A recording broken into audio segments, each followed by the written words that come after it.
अच्छा गाइज, मेरा नाम वगैरह आपको तो पता है, शायान लतीफ़ मेरा नाम है। और मैं अभी यहाँ पे सिर्फ टेक्निकल एस्पेक्ट जो है फिल्म मेकिंग का या शॉर्ट फिल्म मेकिंग का, इसका मैं कवर करने के लिए आया हूँ यहाँ पे। तो मुझे सबसे पहले तो ये बताएं कि कैमरा और लाइटिंग के बारे में किसको पता है ज़्यादा? यहाँ पे कौन है जिसके पास कैमरा है या उसने एक्सपेरिमेंट्स किए हैं ऑलरेडी? No one?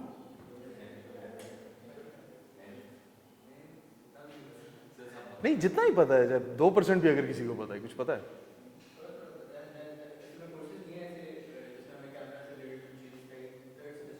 हम्म।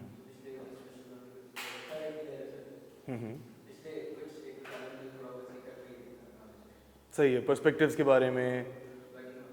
सही सही सही सही। देखो कॉन्सेप्ट, हाँ मैं वही कह रहा हूँ, concept concept of film making और आर्ट और वो सारी चीज़ें तो बिल्कुल एक डिफरेंट वर्ल्ड है ऑल टुगेदर। लेकिन जब आप टेक्निकल साइड पे आते हो कैमरास की और लाइटिंग की, तो वो बिल्कुल ही एक अलग पूरा डोमेन है। तो जो बेसिक है वो तो 3 लाइट्स हैं जो आपने हमेशा बड़ा बेसिक लेके चलना है उसको। एक तो की light, face light and back light. Face light obviously face के लिए, ताकि इमेज के अंदर फेस नज़र आए जो भी आपका एक्टर है या सब्जेक्ट है। और बैक लाइट एक सेपरेशन क्रिएट करने के लिए होती है, एक हाईलाइट बनती है उसके लिए होती है। और की लाइट एम्बियंट लाइट होती है जो आप क्रिएट करते हो। ये तो बहुत बेसिक है। अब इसके अंदर आपकी अपनी क्रिएटिविटी है कि आप किस तरीके से, जस्ट लाइक पेंटिंग, कि पेंटिंग के अंदर आप मुख्तलिफ लेयर्स बनाते हैं, आप मुख्तलिफ कलर्स देते हैं बैकग्राउंड को सब्जेक्ट से अलग करने के लिए, फोरग्राउंड को सब्जेक्ट से अलग करने के लिए। इसी तरीके से लाइटिंग भी लेयर्स में होती है। तो आप सबसे पहले आप देखते हो कि आपकी मेजर एम्बियंस लाइट क्या है, आप उसको डिज़ाइन करते हैं। उसके बाद फिर आप सब्जेक्ट लाइट डिज़ाइन करते हैं जिसमें बैक लाइट और फेस लाइट होती है। फिर कैमरे की सिलेक्शन, मतलब आमतौर पे मैंने ये बड़ा सुना है कि सलमान साहब भी बता रहे थे कि जी हमने ब्लैक मैजिक इस्तेमाल किया, हमने रेड इस्तेमाल किया, हमने एलेक्सा इस्तेमाल किया है। लेकिन इन रियलिटी ये सारी चीज़ें जो होती हैं ये आपकी स्टोरी पे डिपेंड करता है कि आपकी स्टोरी किस तरह की है। अगर तो आपकी स्टोरी हॉरर है, थ्रिलर है, सस्पेंस है, तो उसमें एक बड़ा रगेड और शार्प किस्म का आपको एक इमेज चाहिए होता है। तो वो इमेज कौन सा कैमरा दे रहा है? रेड देता है, कैनन देता है, वो सारे आप उसकी रिसर्च होती है, फिर आप वो करते हैं। सो ये तो बेसिक्स हैं इसके अंदर। अब शॉर्ट फिल्म्स के हिसाब से, शॉर्ट फिल्म्स आमतौर पे लोग समझते हैं बड़ा इजी है, लेकिन जितनी छोटी चीज़ होती है उतनी ज़्यादा मुश्किल होती है, क्योंकि कम टाइम में आपने एक मैसेज बताना होता है। फिल्म के अंदर तो आपके पास 2 से ढाई घंटे होते हैं जिसके अंदर आपने करना होता है। तो ये है। बाकी हर बंदे का अपना एक अलग इंटरेस्ट होता है, जाहिर बात है। आपका एक अलग इंटरेस्ट होगा, उनका एक अलग इंटरेस्ट होगा कि किस तरीके से आप उस चीज़ को लेके चलना चाहते हो। तो मुझे थोड़ा सा अब आप अपने बारे में भी बताओ कि आपने किस तरीके से, अपना कोई कॉन्सेप्ट आपका है जो आपने सोचा। पिछले 3 साल से आप लोग पढ़ रहे हो ये चीज़, तो 3 साल में आपने क्या पढ़ा and how can I help you with that? क्योंकि टेक्निकल साइड तो बहुत बड़ी, इट्स लाइक अनदर वर्ल्ड बिल्कुल ही।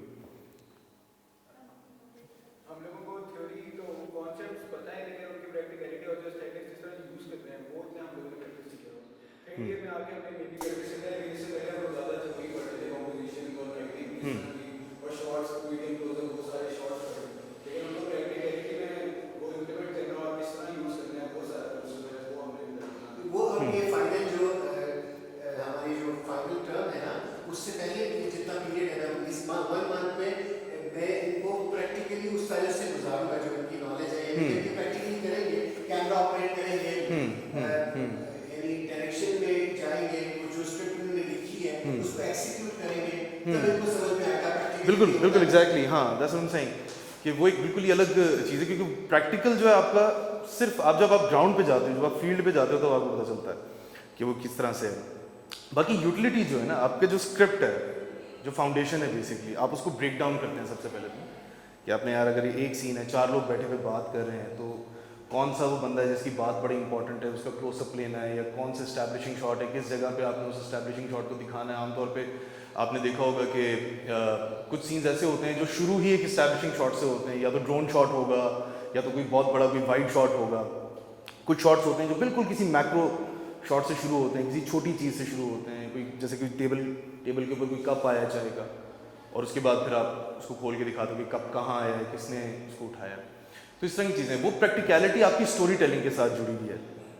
बाकी जब आप ग्राउंड पे जाते हो, तो ग्राउंड के अंदर आपकी रियलिटी बिल्कुल डिफरेंट होती है। उसके अंदर अब जस्ट लेट्स से कि अगर मैं यहाँ पे खड़े होके अगर मैं कोई सीन शूट करना चाहता हूँ और मैं टीचर का पर्सपेक्टिव दिखाना चाहता हूँ, तो मैं यहाँ पर कैमरा अपना सेट करूँगा, उसका पर्सपेक्टिव दिखाऊँगा कि यार सारे स्टूडेंट्स बैठे हैं, फिर कौन कौन से स्टूडेंट्स को वो स्पेसिफिकली देख रहा है, तो उन स्टूडेंट्स के क्लोजअप शॉट्स होंगे। लेकिन सिर्फ ये चीज़ तो फ्रेमिंग के साथ जुड़ी हुई है। उन सब चीज़ों की लाइट, कौन सी लाइट किस सब्जेक्ट को किस तरीके से टच कर रही है, उसको रेप्लिकेट करना फॉर द कैमरा, क्योंकि कैमरे को हमेशा लाइट ज़्यादा चाहिए होती है। अगर 2.8 का एक्सपोजर आपका लेंस ले रहा है, तो उस 2.8 एक्सपोजर की लाइट आप नहीं ले रहे, आपको लाइट एक्स्ट्रा देनी पड़ेगी उसके अंदर, क्योंकि सारी बात है, प्लेन है, आँख नहीं है। तो इस तरह की छोटी छोटी चीज़ें। फिर सर्फेसेज हैं, लाइट को डिफ्यूज़ करना। कुछ जगह होती है जहाँ पे शार्प लाइट बहुत बुरी लगती है, बहुत शार्प शैडोज बन रहे होते हैं नाक के, आई लैशेज़ के, उन चीज़ों को डिफ्यूज़ करना। सो लाइट को डिफ्यूज़ कैसे करना है, उसके बहुत सारे मुख्तलिफ तरीके हैं। उसमें सर्फेसेस इस तरह की हैं कि जिससे आप लाइट बाउंस बैक करवाते हो। हम पॉलीथीन शीट्स इस्तेमाल करते हैं, क्योंकि वाइट सर्फेस होती है बड़ी। हम कपड़ा इस्तेमाल करते हैं जिसके थ्रू हम लाइट फेंकते हैं, ताकि वो डिफ्यूज़ हो जाए, ताकि शैडोज़ जो हैं वो डिफ्यूज़ हो जाए उसके साथ। तो हर चीज़ डायरेक्टली प्रोपोर्शनल है आपके स्क्रीन प्ले या आपके कैरेक्टराइजेशंस के साथ, क्योंकि स्टोरी टेलिंग है ना।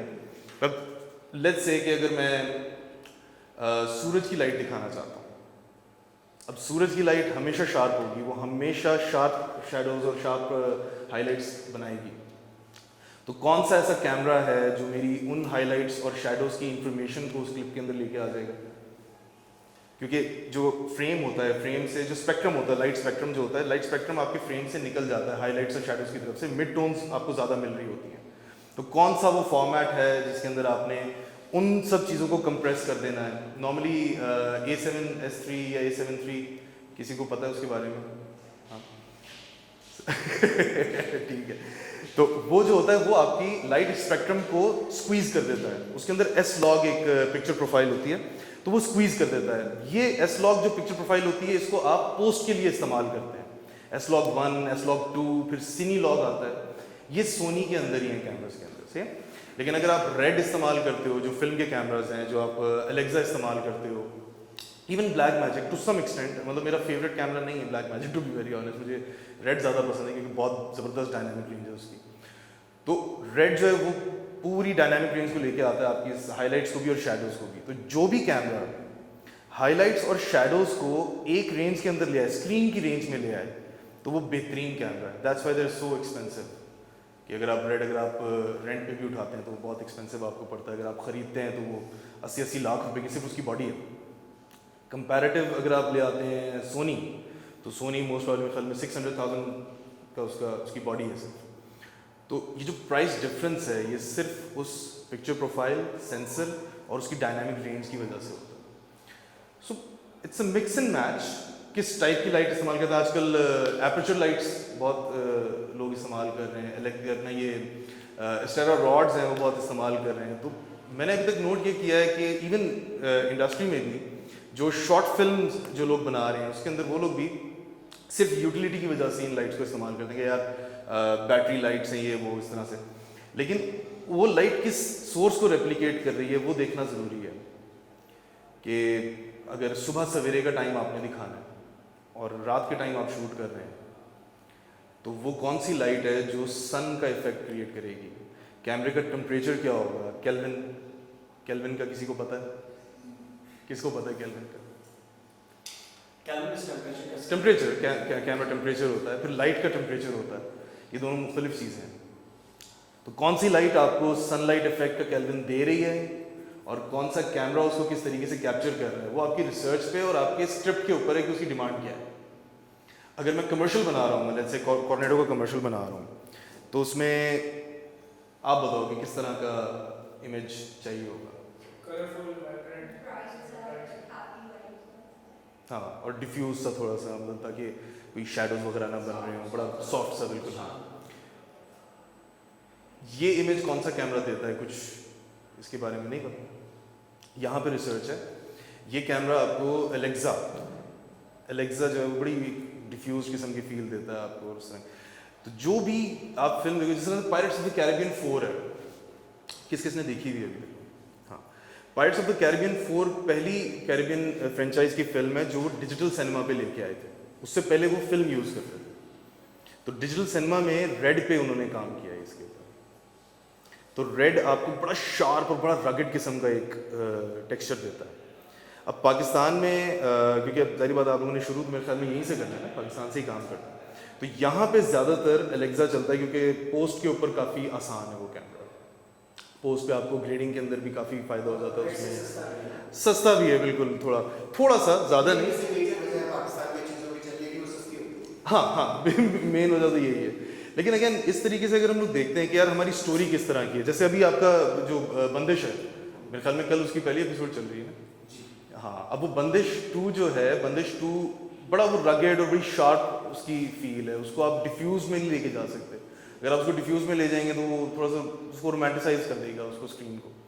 और आई थिंक हॉरर और रोमांस बड़ी मतलब नॉर्थ पोल साउथ पोल है, तो ये डिटर्मिन करना कि कौन सा कैमरा आपके स्क्रिप्ट के साथ जा रहा है, इसके ऊपर थोड़ी सी रिसर्च वो इंडिविजुअल लेवल पे होती है रिसर्च।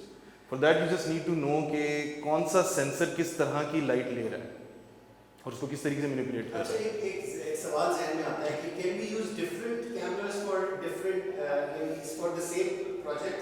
यानी एक अगर ड्रामा बन रहा है या एक कमर्शियल बन रहा है, तो उसमें हम अगर किसी के पास पैसे हैं वो अफोर्ड कर सकता है, तो वो क्या एलेक्सा और रेड दोनों यूज कर सकता है अपने शॉट्स? बिल्कुल ऐसा हुआ है, ऐसा हुआ है। उसको मैच करने में कोई मसला तो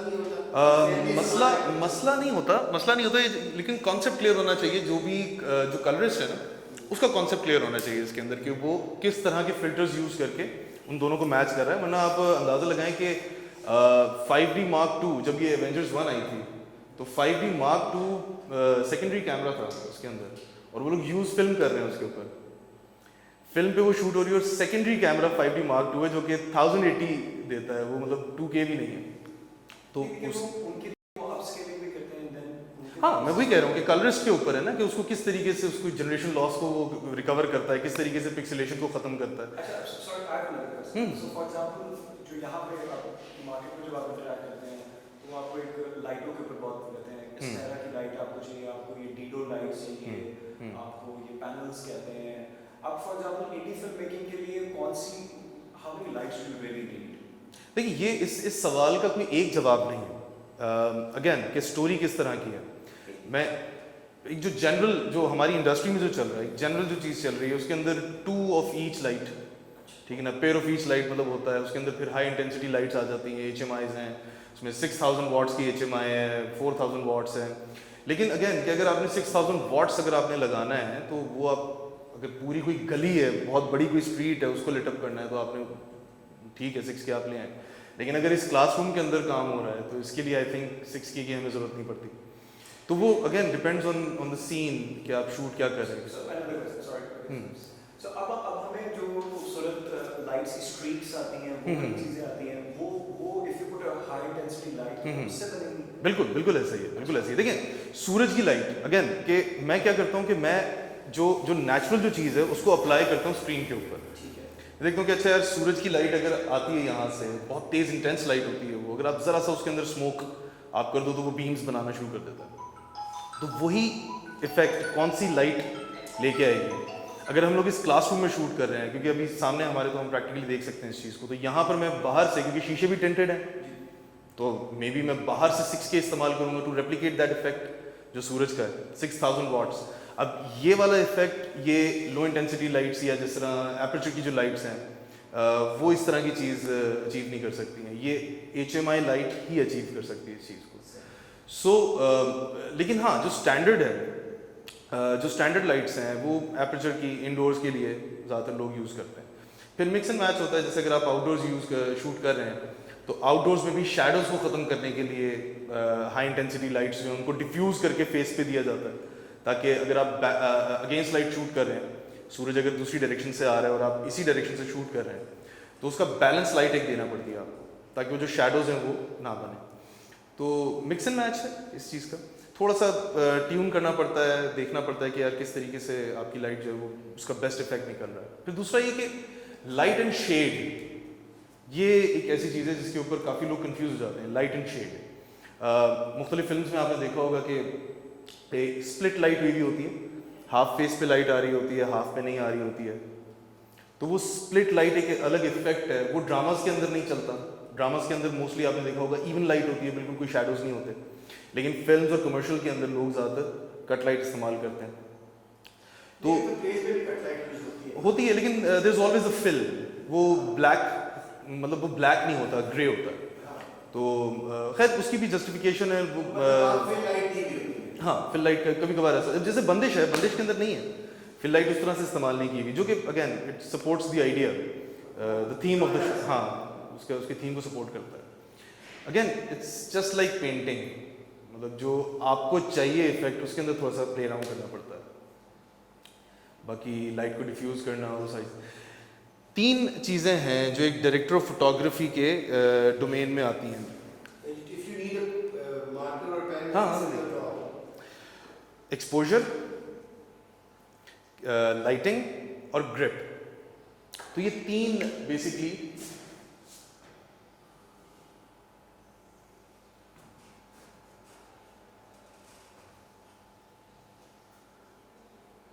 इसके अंदर आपके पास है shutter speed, ISO and aperture, मतलब एफ स्टॉप्स, एफ स्टॉप या टी स्टॉप। जो ये लेंस के ऊपर आपको ये फिगर्स नजर आती हैं, F stop and T stop. ये 3 चीजें हैं जो एक्सपोजर को देखती हैं। अब ये तीनों चीजें आपको कैमरे से ही मैनिपुलेट करना पड़ता है to get the best effect. अब शटर स्पीड जो है, शटर स्पीड नॉर्मली हम कहते हैं कि जब कोई पानी या कोई इस तरह की रैपिड मूवमेंट इस्तेमाल कर दिखानी होती है, ख़ास तौर पे स्पोर्ट्स के अंदर, तो स्पोर्ट्स में हमेशा हम लोग हाई शटर स्पीड इस्तेमाल करते हैं। लेट्स से कि अगर हम लोग क्रिकेट मैच शूट कर रहे हैं तो उसकी शटर स्पीड होगी 1/100। बॉल बहुत शार्प नज़र आती है, यही शटर स्पीड हम इस्तेमाल करते हैं पानी के छींटे शूट करने के लिए, ताकि पानी का एक एक जो कतरा है वो बड़ा शार्प नज़र आए। बारिश हो गई, या मतलब अगर कोई लेट्स से कि हीरो पानी में भाग रहा है और उसके पैरों का शॉट है और वो स्लो मोशन के अंदर स्प्लैशेस बन रहे हैं, तो वो कभी भी आपको नॉर्मल शटर स्पीड के ऊपर उसको, मतलब आप वो मोशन ब्लर में चला जाएगा, आपको वो शार्पनेस नजर नहीं आएगी। लेकिन जो नॉर्मल आंखें जिस शटर स्पीड में देखती हैं, to make it more relatable, जब आप सिनेमा में होते हैं तो आपको बड़ी रियल फील आ रही होती है, कुछ फिल्म जिस तरह की होती हैं, वो शटर स्पीड हमारी होती है 1/48। अब 1/48 की वैल्यू आपको या तो रेड में मिलेगी, या आपको एलेक्सा में मिलेगी, या इस तरह के हाई एंड बड़े कैमरास के अंदर मिलेगी। लेकिन जब आप सोनी में आ जाते हैं या किसी DSLR में आते हैं तो ये वैल्यू नहीं होती है, वैल्यू होती है 1/50। ये डायरेक्टली प्रोपोर्शनल है, जो आपका प्लेन है और जो प्रोसेसर है कैमरे का उसके साथ प्रोपोर्शनल होता है। जितना अच्छा प्लेन होगा, जितना अच्छा सेंसर होगा, उसके हिसाब से आपको ये वाली वैल्यूज मिलेगी। ये वाली वैल्यूज देखने में देर मोर रिलेटेबल, मतलब आप ये देखते हैं तो आपको बड़ा एक रियल फील आती है इसमें। जिस तरह से नेटफ्लिक्स के ऊपर जो आजकल जो इंडियन जो वेब सीरीज वगैरह चल रही हैं, फैमिली मैन है, राना नायडू, इस तरह की जो वो चल रही है, वो इन वैल्यूज के ऊपर काम करते हैं ताकि there more relatable even in dark. अच्छा, you determine the shutter speed कि आपकी जो आउटडोर है, if you don't have ND filters, जो न्यूट्रल डेंसिटी होती है लाइट की, उसको रिड्यूस करने के लिए ND फिल्टर्स इस्तेमाल किए जाते हैं।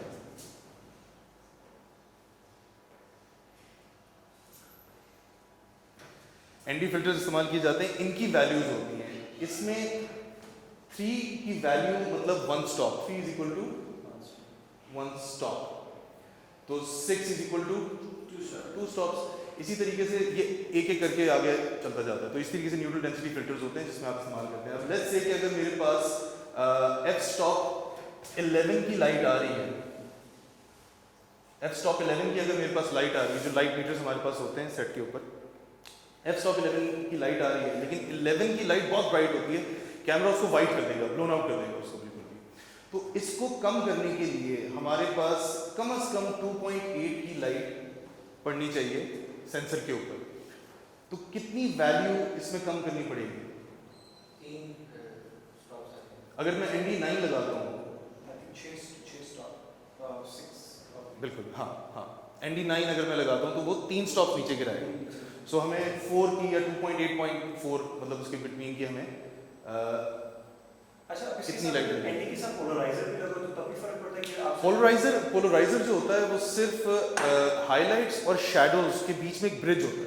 नहीं, बट वो भी तो एक स्टॉप लाइट आपको दे देता है ना, रिकवर करता है। रिकवर करता है शैडोज की, हाइलाइट्स की नहीं। अच्छा, हाइलाइट्स। हाँ, मैं वही, पोलराइजर जो होता है जब आप उसको रोटेट करते हैं तो वो आउटडोर और इंडोर यानी हाईलाइट्स एंड शैडोज के बीच में एक ब्रिज बना देता है। उसमें लाइट कम या ज़्यादा सिर्फ एक एलिमेंट की हो रही होती है, या हाईलाइट्स की या शैडोज की। तो ये इस तरह से है। अच्छा, सो शटर स्पीड आपने डिटरमाइन की कि जी मैं नॉर्मल रखना चाह रहा हूँ 1/48, ठीक है।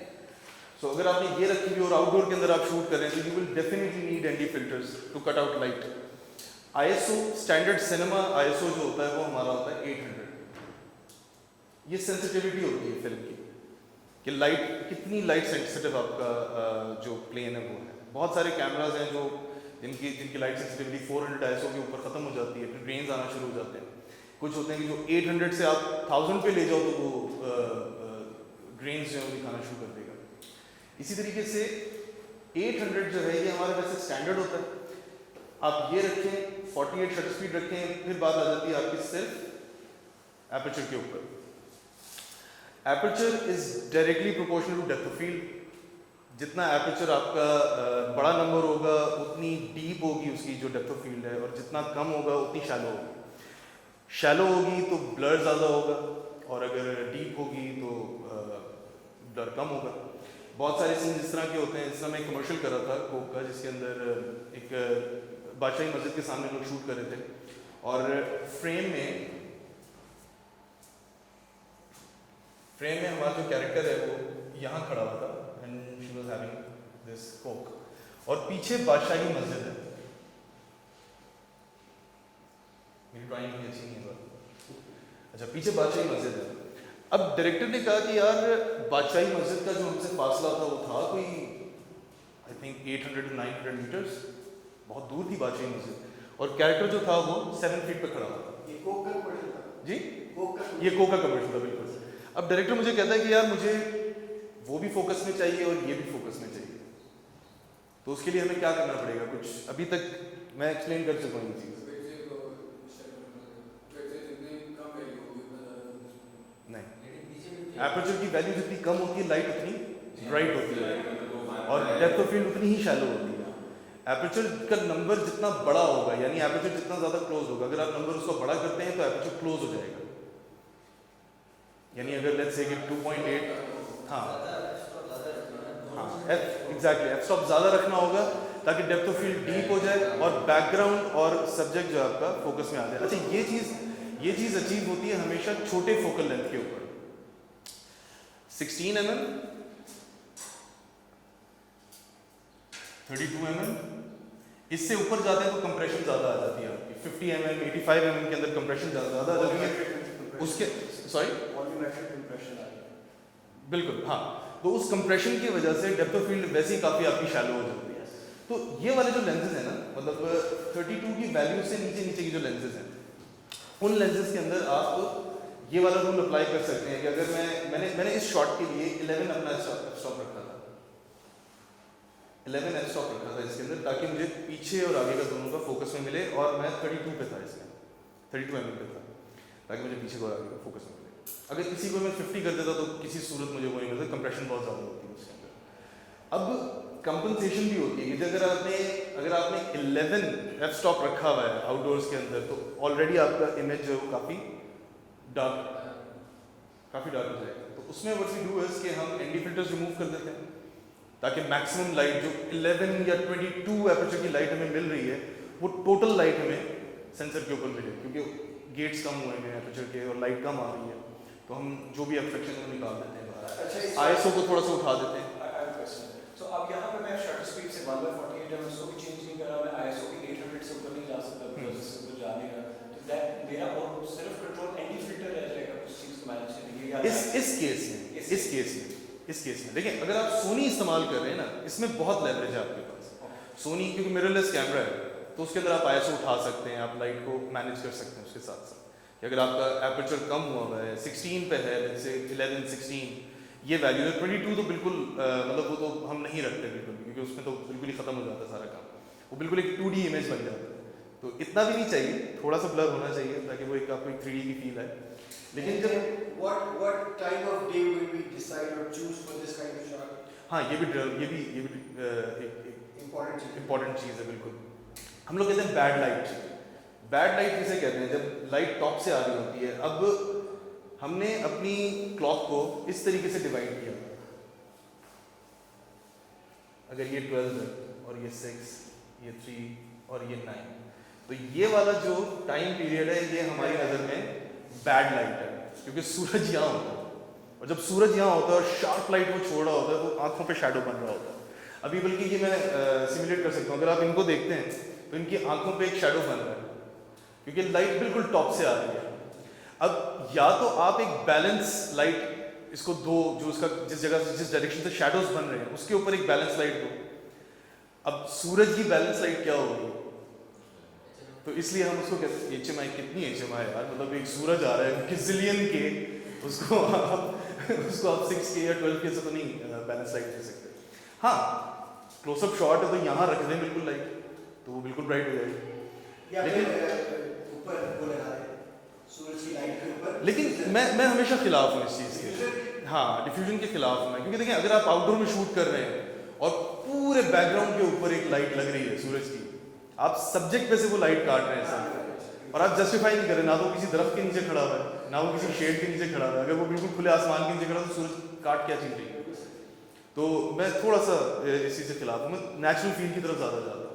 लेकिन अगर आप ये चीज़ करनी है तो आप कैसे करेंगे? अगर ये चीज़ करनी है तो करेंगे। लेकिन फोटोग्राफी में जब हम ये करते हैं, ये कमर्शियल्स के अंदर ज़्यादातर होता है। कमर्शियल्स के अंदर आप एक शीट लगा देते हैं, डिफ्यूजन शीट होती है पूरी 20 बाई 20, 12 बाई 12 का एक टेंट टाइप सा होता है, वो आप ऊपर लगा देते हैं, फ्रेम होता है। जब वो लगा दो, आपको बैलेंस सूरज बनाना है, फिर आपने बैकलाइट देनी है सूरज को या साइड लाइट सूरज की आपने फिर सिमुलेट करनी ही करनी है, just to match your background with the subject. अगर आप वो नहीं करते तो वो ऑफ लगेगा। ज़्यादातर लोग मिरर रिफ्लेक्टर्स यूज़ करते हैं, एक सिल्वर शाइनी या एल्यूमिनियम फॉइल के बने हुए जो रिफ्लेक्टर्स होते हैं, लोग ज़्यादातर वो यूज़ करते हैं टू क्रिएट दैट इफेक्ट जो सूरज का होता है।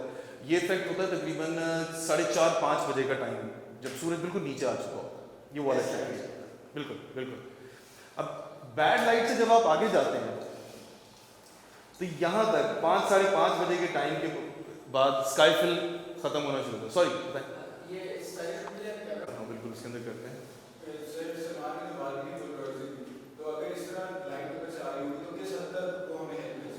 देखो पोलराइजर जो है ना, पोलराइजर ज़्यादातर यूज़ होता है शीशे की ग्लेयर ख़त्म करने के लिए। अगर आप किसी गाड़ी पे आपने कैमरा माउंट किया हुआ है और शीशे के ऊपर रिफ्लेक्शंस आ रही हैं स्काई की, या जब गाड़ी चल रही होती है तो मुख्तलिफ चीज़ों की रिफ्लेक्शंस आ रही होती हैं, उन रिफ्लेक्शंस को ख़त्म करने के लिए हम लोग यूज़ करते हैं। या कोई ऐसी जगह जहाँ पे लेट्स से कि हम डे लाइट में शूट कर रहे हैं और बैड लाइट के बीच में हम मजबूर हैं कि हमने बैड लाइट में शूट करना ही करना है उसको, और हम एक ऐसी जगह पे शूट करें जहाँ पे हमें घर के अंदर और बाहर दोनों जगह नज़र आ रही है। जैसे आप घर के लॉन में आपने कैमरा रखा हुआ है, बैकग्राउंड में घर है और लोग शैडो में बैठे हुए हैं, तो ऐसी जगह पे हम पोलराइजर लगाते हैं जहाँ पे शैडो और हाईलाइट्स वो थोड़ा सा दरमियान में एक ब्रिज बना देता है। मतलब ये बहुत एफिशिएंट वे नहीं है to control highlights and shadows simultaneously, लेकिन ये कि काफ़ी हेल्प हो जाती है इससे। सर हमारे पास स्टूडियो में किस किस्म की कैमरास और actually so primarily क्योंकि हमारे This is one I'd like you to explain it first, because the equipment that students have available on hand, first of all, तो उनकी limitations और उसके साथ- actually हमारा यूनिवर्सिटी की कुछ चीज़ों में ना understanding in terms of equipment बड़ी लिमिटेड है, बिकॉज प्राइमरली हम एक इंजीनियरिंग यूनिवर्सिटी में ये क्रिएटिविटी बेस्ड आउटपुट है, तो every time I have to buy a camera I have to give 4000 words of explanation कि ये कैसे यूटिलाइज हो गया। तो हमारे स्टूडेंट्स के लिए अवेलेबल होता है A65 यूनिट होता है हमारे पास यहाँ पे, उनके लिए सैमसंग की बेसिक लेंसेज हैं 16mm 24mm Samyang is not a bad and it's not bad, उसकी Cine T lenses हैं जो कि हमने वो एक किट ली हुई है, थोड़ा सा हम उसमें रोते रहते हैं। फिर एक वन टेयर आप फिर हमारे पास A7R3 है with 85mm G Master एक हमारे पास है, जिसमें हम अपने इन हाउस डॉक्यूमेंट्रीज और वो चीज़ें शूट करते हैं। Then we have things like this, ये camcorders हैं because again क्योंकि हमने जर्नलिज्म और उनको भी cater करना होता है, and this is the go-to camera, so this is a 4K full frame, ये भी अच्छा low noise and low light coverage देता है। तो हमारी इक्विपमेंट में लिमिटेशंस इसलिए ज़्यादा आती हैं कि right now we cater to about 250 students जिनको हमने फोटोग्राफी भी करानी है, वीडियोग्राफी भी करानी है, Okay. और उनकी कोई भी क्रिएटिव नीड जिसमें उनको लगता है कि आज ही उन्होंने कैमरे से सारी चीज़ें करनी है, तो we have to manage that. So it becomes a little bit difficult. जैसे आप रिफ्लेक्टर्स हमारे पास होते हैं, चीज़ें हमारे पास होती हैं, हमारे पास very limited source of lights होती हैं, आपको लाने का मकसद और रील भाई चलाने का मकसद ये है कि we actually now want to partner with the industry also, because जो चीजें आप कर रहे हैं ना वो हमारे बच्चे यूनिवर्सिटी के एनवायरनमेंट में एक टीवीसी में I can actually relate to it. हाँ, बिकॉज मुझे खुद पता है क्योंकि व्हेन आई वाज स्टडीइंग हमारे पीटीवी के एक साहब आते थे, वो कैमरा ऑन करते थे और अगर आपने देख लिया वो कैमरा ऑन होते हुए तो आपका बस हाथ हो गया, फिर उन्होंने लगा दिया। सही। So it was very difficult, but a lot of learning came from experimentation. ऐसे ही है, ऐसे ही मेरा भी इस है। बात का कि लेट्स कीप एवरीथिंग असाइड, मतलब जो हमारे पास है उसकी अवेलेबिलिटी के साथ फिजिबिलिटी हमें थोड़ी सीखनी है। यही मैं थोड़ी देर पहले चाह रहा था कि आपके पास जो चीज़ें अवेलेबल है ना उसके अंदर मुझे बताएं। अच्छा, मैं जो बात कर रहा हूँ मैं कर रहा हूँ फाउंडेशन की। सही है, जो फाउंडेशन है ना वो बेसिक सेम है, चाहे आप कोई भी कैमरा उठा लो, चाहे कुछ भी उठा लो, ये जो स्टैंडर्ड है ना ये सेम है हर कैमरे के लिए। आपने इन सेटिंग्स में रहते हुए अपनी लाइट से कंट्रोल करना है। मैं अभी सिर्फ एक्सपोजर को कवर कर रहा हूँ, इसके बाद लाइटिंग है और लाइटिंग के बाद आपकी ग्रिप है। ये तीन चीजें हैं जो एक ये तीनों चीजें आज इनको संचार। हाँ, मैं बड़े बेसिक बहुत बड़ी कोशिश कर रहा हूँ कि बड़ी आसान अल्फाज में, अगर समझ ना आए तो प्लीज बोलना भाई, ठीक है ना। मतलब I am not a teacher, I am not a lecturer, लेकिन हाँ ये कि मुझे इन चीज़ों के बारे में अच्छे तरीके से मालूम है। एक्सपेरिमेंटेशन बहुत की है मैंने इन चीज़ों के ऊपर, और अगर आप लोगों के पास फ़ोन भी है, कैमरा नहीं है, इस फ़ोन से भी आप एक्सपेरिमेंट कर सकते हो, तो इसके अंदर आपको साफ पता चल जाएगा। जो प्रो हाँ प्रो के अंदर ये सारी सेटिंग्स आपके पास, मतलब रेप्लिकेट है उसके, रेप्लिका है उसका, छोटा सा एक्यूरेसी नहीं है लेकिन थोड़ा बहुत रेप्लिका है उसका। सो ये चीज़ है। अच्छा, एक्सपोजर के अंदर अगर किसी को कोई चीज़ समझनी है तो मुझे अभी बताएं।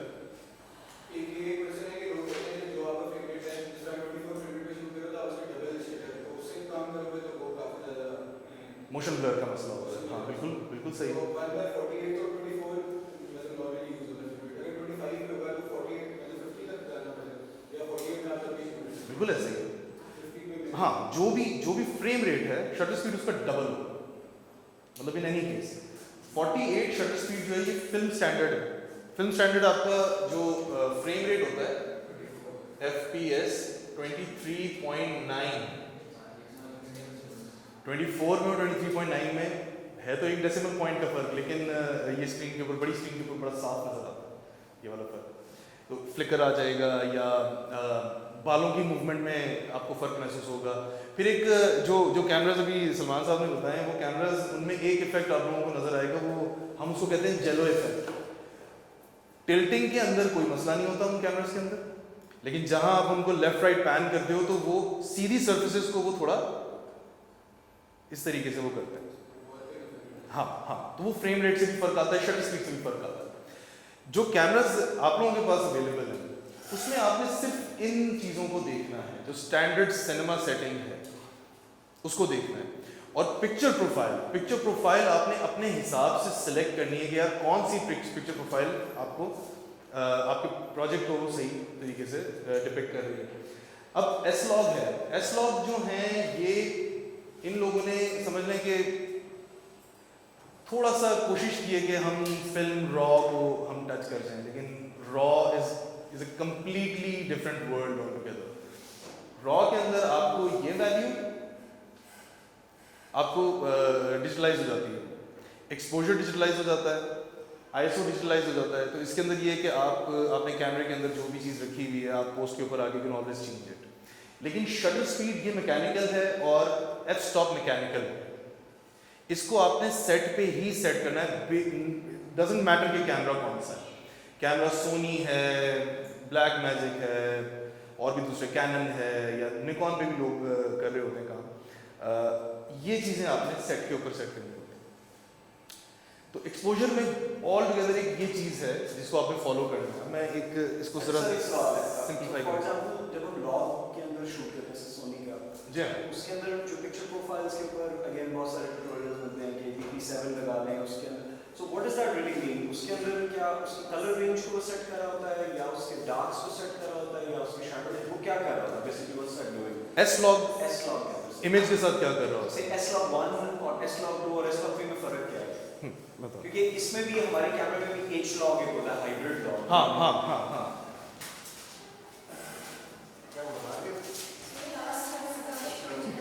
और ये मैंने वीडियो बना दी, मैं आपकी क्लास में कहीं दिखा दूंगा तो फिर आप लोग इससे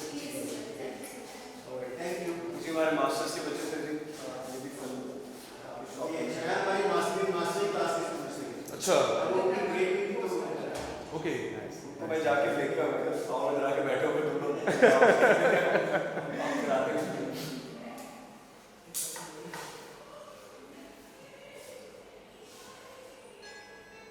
अच्छा एस लॉग बेसिकली क्या कर रहा होता है आपका आपके कैमरा प्लेन का जो सेंसर है मतलब कैमरा प्लेन या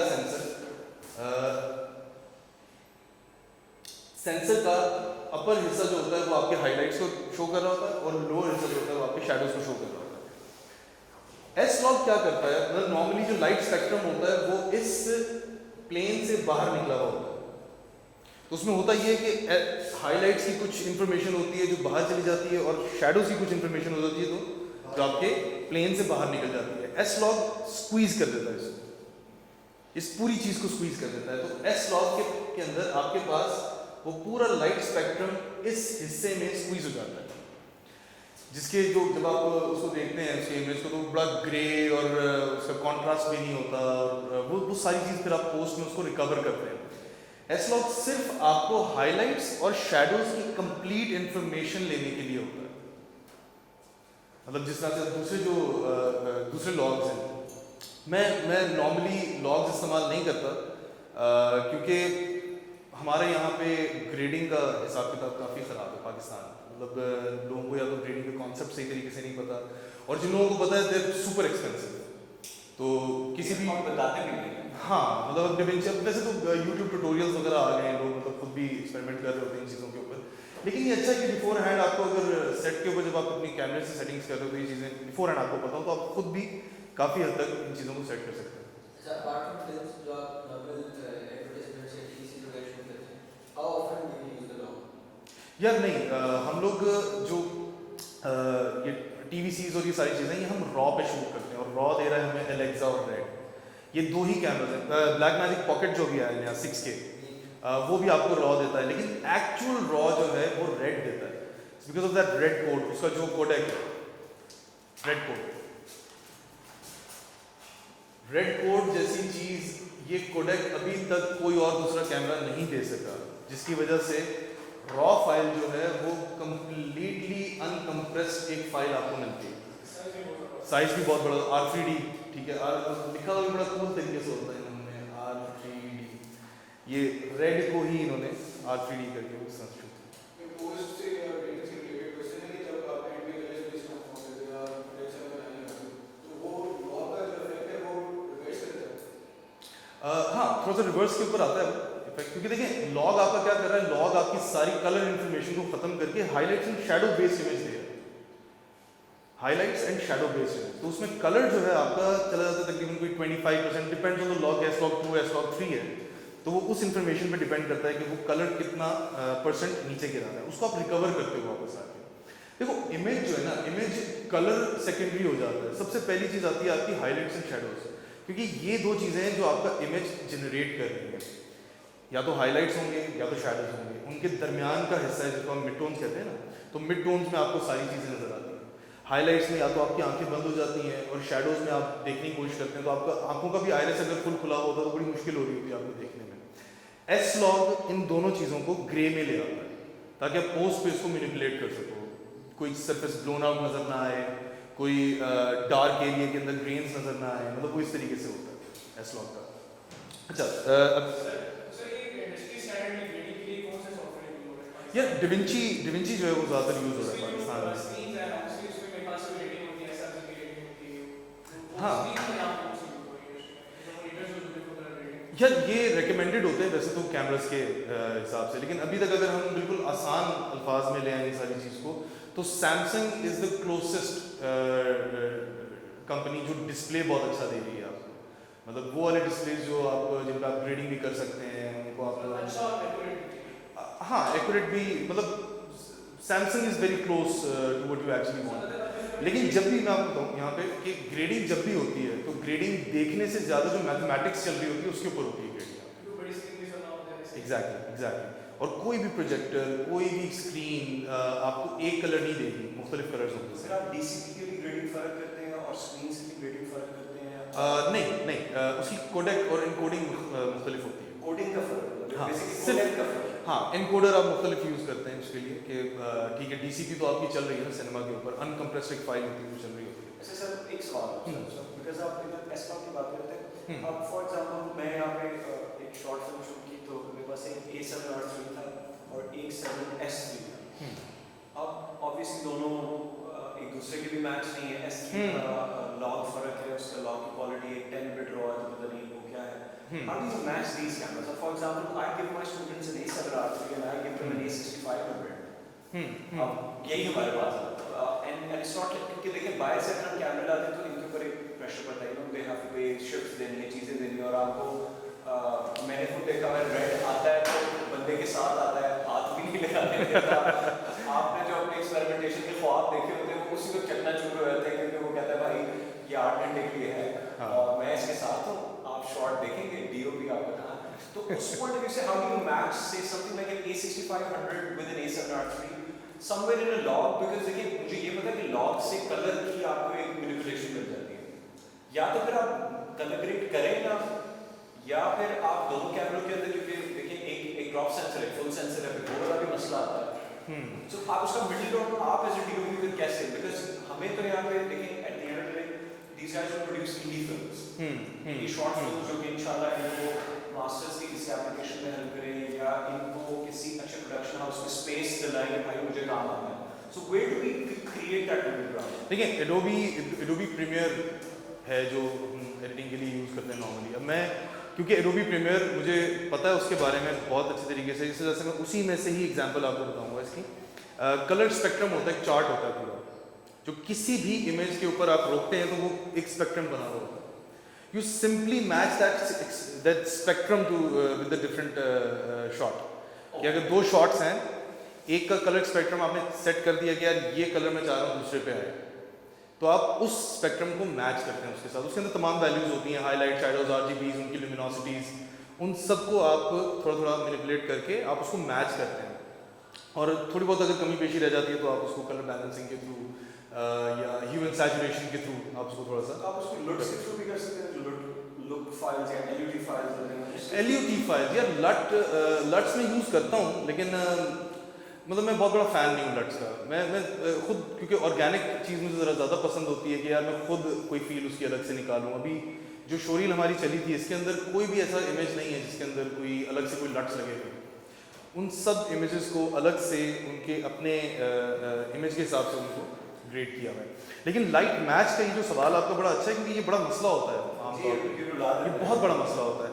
आप कलर स्पेक्ट्रम मैच करें, मैं कोशिश करूँ कि यहाँ पे उसका एक रेफरेंस आ जाए, लेकिन यार एक चीज़ मैंने पूछनी थी शायद, मुझे प्लीज़ बताओ कि मेरे कुछ दोस्त, मैंने तो नहीं कभी ट्राई किया, मेरे कुछ दोस्तों ने किया कि इसको ब्लैंक पैलेट पे, कलरलेस पैलेट पे चीज़ शूट करके फिर अपनी मर्जी से उस पे कलर की। ये वही S लॉग है। हाँ, तो उसके लिए कैमरे को किस कंडीशन में रखते हैं शूट करने के लिए? कैमरा आपका स्टैंडर्ड सिनेमा जो मैंने अभी बताया वो उसकी स्टैंडर्ड सिनेमा सेटिंग्स होती हैं।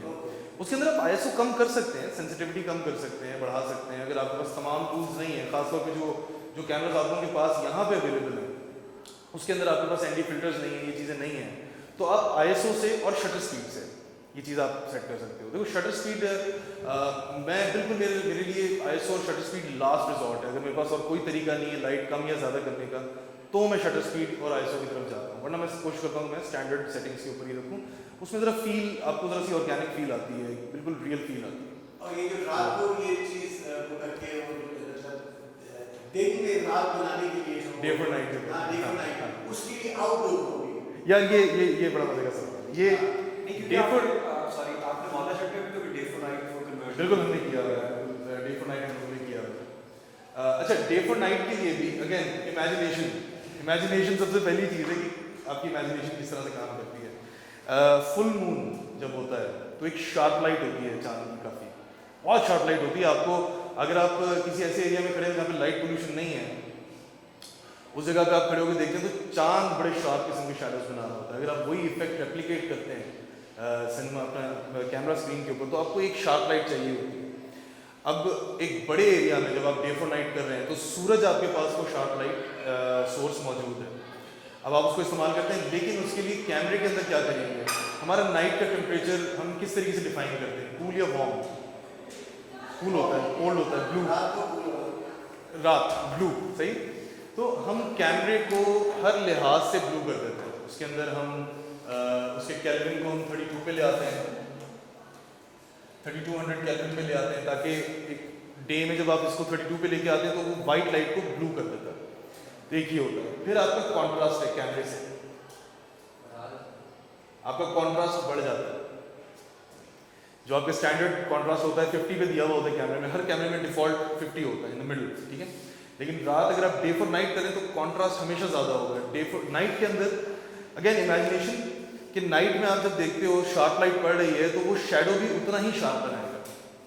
तो उस हिसाब से आपने अपने कॉन्ट्रास्ट को या कहाँ से चेंज करते हैं कैमरे के अंदर? ये कैमरा हर कैमरे की सेटिंग्स के अंदर होता है। पिक्चर प्रोफाइल में भी होता है कुछ कैमरास के, सोनी के अंदर पिक्चर प्रोफाइल के अंदर है, सोनी के जो एफ सीरीज के कैमरास हैं उसके अंदर मैट्रिसेस हैं, उसके अंदर से आप करते हैं। एक्चुअली मैं कस्टम वाइट का कस्टम स्पेक्ट्रम कंट्रोल भी होता है। कस्टम से हाँ स्पेक्ट्रम कंट्रोल भी होता है, लेकिन मैं कस्टम वाले को मैं नहीं छेड़ता ज़्यादा, क्योंकि उसको मैं वाइट पे ही रखता हूँ सेंटर में, ताकि मुझे हर कलर की इंफॉर्मेशन मिले। यहाँ पे बात है सिर्फ टेम्परेचर और कॉन्ट्रास्ट की। अच्छा so question, so for day for night shot आप पोस्ट में नहीं छेड़ते, आप उसको दिन की तरह शेड के हम उसको शूट उस तरह से कर रहे हैं, लेकिन आप पोस्ट में भी तो उसके ऊपर एक से ब्लू फिल्टर लगा के ट्रीट कर सकते हैं। Does that not do the इसके अंदर एक मसला है छोटा सा, जैसे आपने 5D Mark II देखा होगा या 5D Mark II की फुटेज आपने देखी होगी। उसके ऊपर जब आप उसके ऊपर एक आया था रेड जायंट का एक प्लगइन आया था मैजिक बुलेट, किसी ने इस्तेमाल किया मैजिक बुलेट बड़ा मजे का है, मैंने भी बहुत इस्तेमाल किया। अच्छा मैजिक बुलेट अगर आप डालते हैं कैनन के ऊपर तो वो ऐसा लगता है, उसका प्लेन वो अलाउ नहीं करता, उसका प्लेन ऐसा लगता है कि कोई फिल्टर आपने अलग से लगाया हुआ है। लेकिन अगर मैं कैनन का ही कॉन्ट्रास्ट ऊपर करूंगा और उसको टेम्परेचर में उसको मैं कोल्ड कर दूंगा तो मुझे वो इमेज के ऊपर उस जो कलरफुल लाइट ले रहा है सेंसर के ऊपर, उस लाइट को चेंज करेगा, वो फिल्टर नहीं लगाएगा उसके ऊपर। और ये रूल आपके हर कैमरे के साथ। सो ये आपका कैमरा लेवल डिसीजन है जो कि आप ऑन सेट पे आप लेते हैं एज इट इज। एग्जैक्टली हाँ। सो ये फिर पोस्ट का डिसीजन नहीं है। पोस्ट का डिसीजन है बाद में जाके, जब पोस्ट के ऊपर आप आते हैं तो आप उसकी बैलेंसिंग करते हैं। अच्छा वो फिर बैलेंसिंग, वो सिर्फ बैलेंसिंग है। Okay okay. अब मौला जेट का ही रेफरेंस चले लेते हैं कि मौला जेट के अंदर एक आपने किसने देखी है अभी तक मौला जेट? इट्स नहीं देखी? कमाल हो गया, इतनी अच्छी फिल्म, तुम लोग फिल्म मेकिंग पढ़े उसमें मौला जेट नहीं देखी है यार, कमाल हो गया। मौला जेट देखनी चाहिए थी। अच्छा being a filmmaker और a student of filmmaking, I think मौला जेट एक ऐसी फिल्म है जिससे आप सीख सकते हो। पर्सपेक्टिव आई थिंक हाँ। बेस्ट। आपने आरआरआर देखी? बस अगर आरआरआर के लेवल की अगर पाकिस्तानी फिल्म देखनी है ना तो लोगों की स्टोरीज भी देखी है मगर आरआरआर जितनी वो ये आरआरआर जितनी लाइटिंग है जितनी ओवर नहीं है। यार ये पायरेसी को प्रमोट कर रहा है। ये पायरेसी को प्रमोट कर रहा है। स्केप्टिकल था वार के बाद, बिकॉज़ वार का मैंने प्रोडक्शन देखी है, मुझे थोड़े मसले थे, मुझे वार बहुत मसले। हाँ प्रोडक्शन के काफी issues थे। बहुत इश्यूज थे। एंड आई थिंक नशारी as a filmmaker was also developing his. देखो 2013 के हिसाब से he started हाँ। लेकिन जो ओपनिंग सीक्वेंसेस स्पेशली जो चीजें की हैं, कलर की जो चीजें, वो मौला जट का opening act is very good. मतलब मैं तो कह रहा था कि यार साउथ की एक अलग स्टैंड ऑफ कितना अच्छा हुआ। और मैंने यूं करके सुना, मैं देखी थी और बच्चे बोल रहे थे और मैं कहती कि बच्चे मौला जेट मौला जट बहुत। मैंने तो पहले पुरानी वाली जाके देखी और फिर मैंने नई वाली देखी। मैंने कहा नहीं, यू शुड अच्छा मेरे ख्याल में एक्सपोजर के बाद मैं अभी लाइटिंग के ऊपर आ रहा हूँ। मैं ये जरा एक दफ़ा डे फॉर नाइट वाला, क्योंकि ये ऐसा सवाल है कि कोई भी नहीं, इनमें से कोई भी इस सवाल को ये एप्लीकेशन असल में बहुत यूनिवर्सल है इसकी। अच्छा कॉन्ट्रास्ट, अब ये जो चीज़ है ना, ये चीज़ किसी भी कैमरे पे इस तरीके से अप्लाई हो जाएगी, कोई भी कैमरा। अब सोनी के कैमराज या कैनन या एक ऐसा कैमरा जो आपको रॉ नहीं दे रहा, उसमें आपको इस चीज़ का बड़ा ख्याल रखना है अगर डे फॉर नाइट आप शूट कर रहे हैं। लेकिन अगर आप रेड या एलेक्सा या ऐसा कैमरा जो आपको एक्चुअल रॉ दे रहा है तो उसके अंदर you don't need to worry about contrast.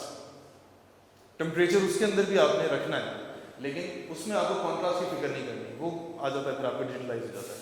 सवाल सर मेरा सवाल ये है कि अब ऑब्वियसली हमारे पास एलेक्सा का एक्सेस नहीं है या राइट नहीं, हमारे पास होते हैं सोनी 6400 होते हैं, ड्रोन होता है, तो अब बेस्ट प्रैक्टिसेस क्या हैं उनकी कि हम जो फुटेज निकाल रहे हैं वो लगे यार आपने कोई शॉर्ट फिल्म शूट किया है, किसी लाइटिंग के लिए सिनेमैटिक है, कम्युनिकेशन के लिए बेस्ट प्रैक्टिसेस क्या है लाइटिंग के लिए? सर ये फुटेज सिनेमैटिक है। मैं अभी उसी लाइट के ऊपर ही आ रहा हूँ।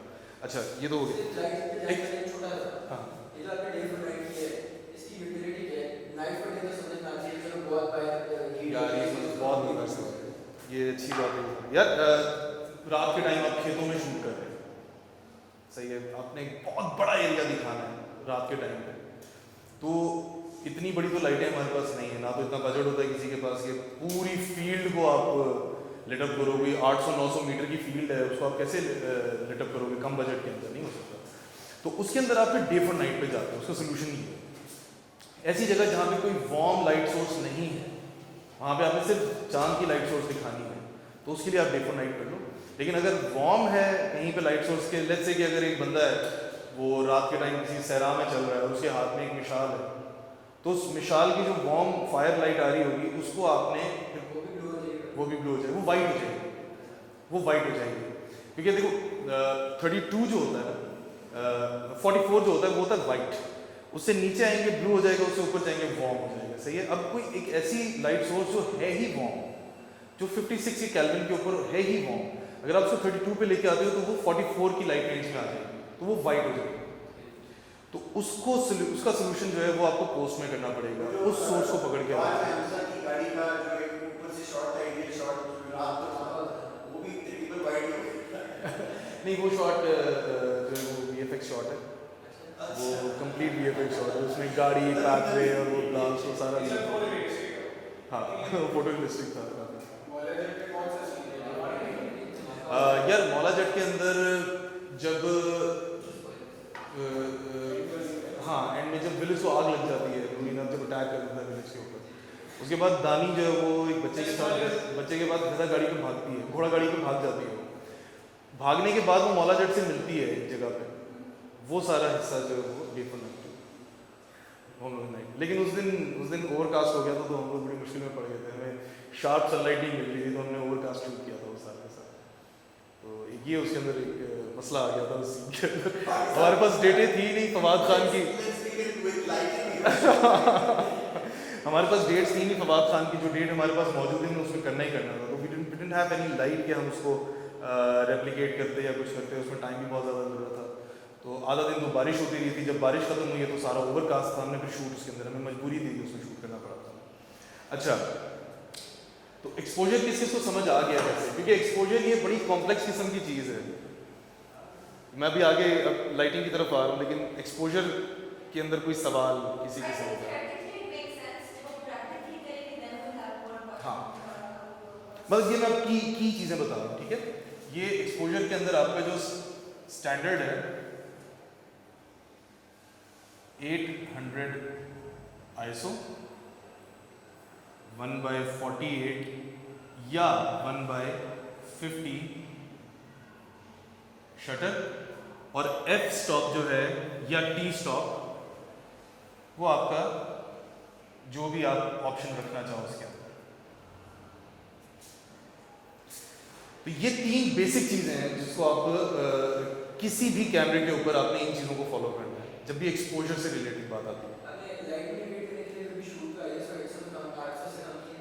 हाँ बहुत दफ़ा किया, तो मतलब लेकिन वो कैमरास मुख्तलिफ थे ना। जिस तरह अगर मैं रेड स्कारलेट यूज़ कर रहा हूँ तो रेड स्कारलेट मुझे 800 के ऊपर इतनी सेंसिटिविटी मुझे नहीं चाहिए फिर उसके ऊपर, तो मैं थोड़ा सा कम कर देता ताकि मज़ीद कलर जो है वो पॉप हो जाए। या कोई ऐसे प्रोजेक्ट्स जिसके अंदर आपको पता है कि यार मैं ग्रेडिंग के ऊपर इतना टाइम नहीं लगा सकता, ना मैं ग्रेडिंग के ऊपर इतना पैसा लगा सकता हूँ, तो उसमें आप ISO कम कर दें just to be on the safer side के कोई किसी किस्म की ग्रेन्स ना आए। 800 के ऊपर मैनेजेबल ग्रेन आपको बहुत सारे कैमरास देते हैं। अगर आप S-Log2 पे शूट कर रहे हो सोनी पे, तो मुझे लगता है कि 800 जो है वो सही नहीं है, 800 बहुत ज़्यादा ग्रेन देगा। फ्लाइट फॉर 500 से ज़्यादा से नहीं जाता। हाँ हाँ 500 इज़ फाइन, मतलब वो आपको नेटिव वही दे रहा है ना 500 के ऊपर आप शूट करो, लेकिन उसके लिए आप लाइट थोड़ा सा उठा दो। नेचुरल लाइट में बिजली कम करनी पड़ेगी। नेचुरल लाइट में हम शूट करते हैं कम ही करनी पड़ेगी। हाँ हाँ मतलब natural light outdoors day right, हाँ उसके अंदर तो ये होता है। अच्छा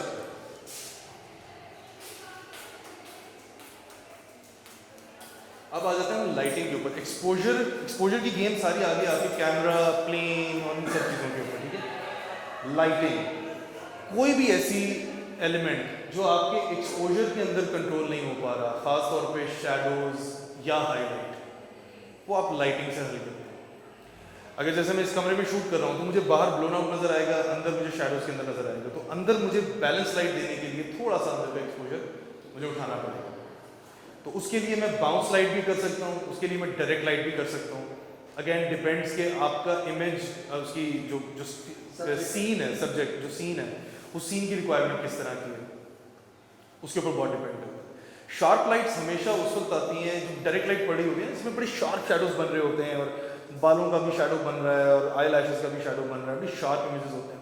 उस तरह की लाइट मोस्टली मैंने देखी है कोई बहुत थ्रिलिंग किस्म के, कोई थ्रिलर्स हो, सस्पेंस हो, जिसके अंदर एम्फेसिस आपके सब्जेक्ट के ऊपर ज़्यादा है या उसके एक्सप्रेशन के ऊपर या उसके स्किन के पोर्स के ऊपर, सिर्फ उसका कैरेक्टर थोड़ा सा उठाने के लिए, तो उसके अंदर आप फिर ये इस तरह से करते हैं। लेकिन कोई रोमांटिक अगर कोई चीज़ है, कोई लव स्टोरी है, तो उसके अंदर आपने सॉफ्ट एक इमेज देना होगा, तो बड़ी सॉफ्ट किस्म की लाइट। इसमें ये भी डिपेंड करता है कि जो सब्जेक्ट है, आपके सब्जेक्ट की स्किन टोन क्या है। अगर डार्क स्किन टोन है तो उसके ऊपर लाइट मुख्तलिफ तरीके से असर करेंगी, अगर गोरा है तो उसके ऊपर मुख्तलिफ तरीके से असर करेंगी। गोरों पे ज़्यादातर शार्प लाइट अच्छी लगती है क्योंकि उनकी स्किन वाइट होती है ना, तो शैडोज इतना तंग नहीं करते। लेकिन जहाँ पे डार्क स्किन की तरफ आप आते हैं या ब्राउन की तरफ आप आते हैं तो वो ज़रा सा भी शैडो बनता है तो वो काला हो जाता है, तो उस जगह पे आपको एक बैलेंस लाइट देनी पड़ती है। और बैलेंस लाइट हमेशा होती है, अगर इस एंगल से मुझे लाइट आ रही है, लेट्स से कि ये आपका प्लेन है, ये टॉप व्यू है आपके सेट का,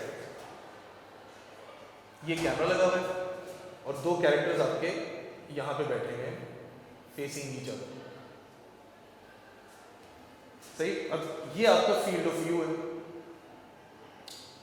बैकलाइट तो ऑब्वियसली मैं यहां से एक कैरेक्टर की करूंगा, ये लाइट रेंज मेरे इस कैरेक्टर को भी लग रही होगी, एक बैकलाइट में यहां पे रखूंगा जो कि इन दोनों को इस तरीके से लग रही होगी। इस साइड से इन दोनों कैरेक्टर्स के ऊपर एक हाईलाइट बन जाएगी।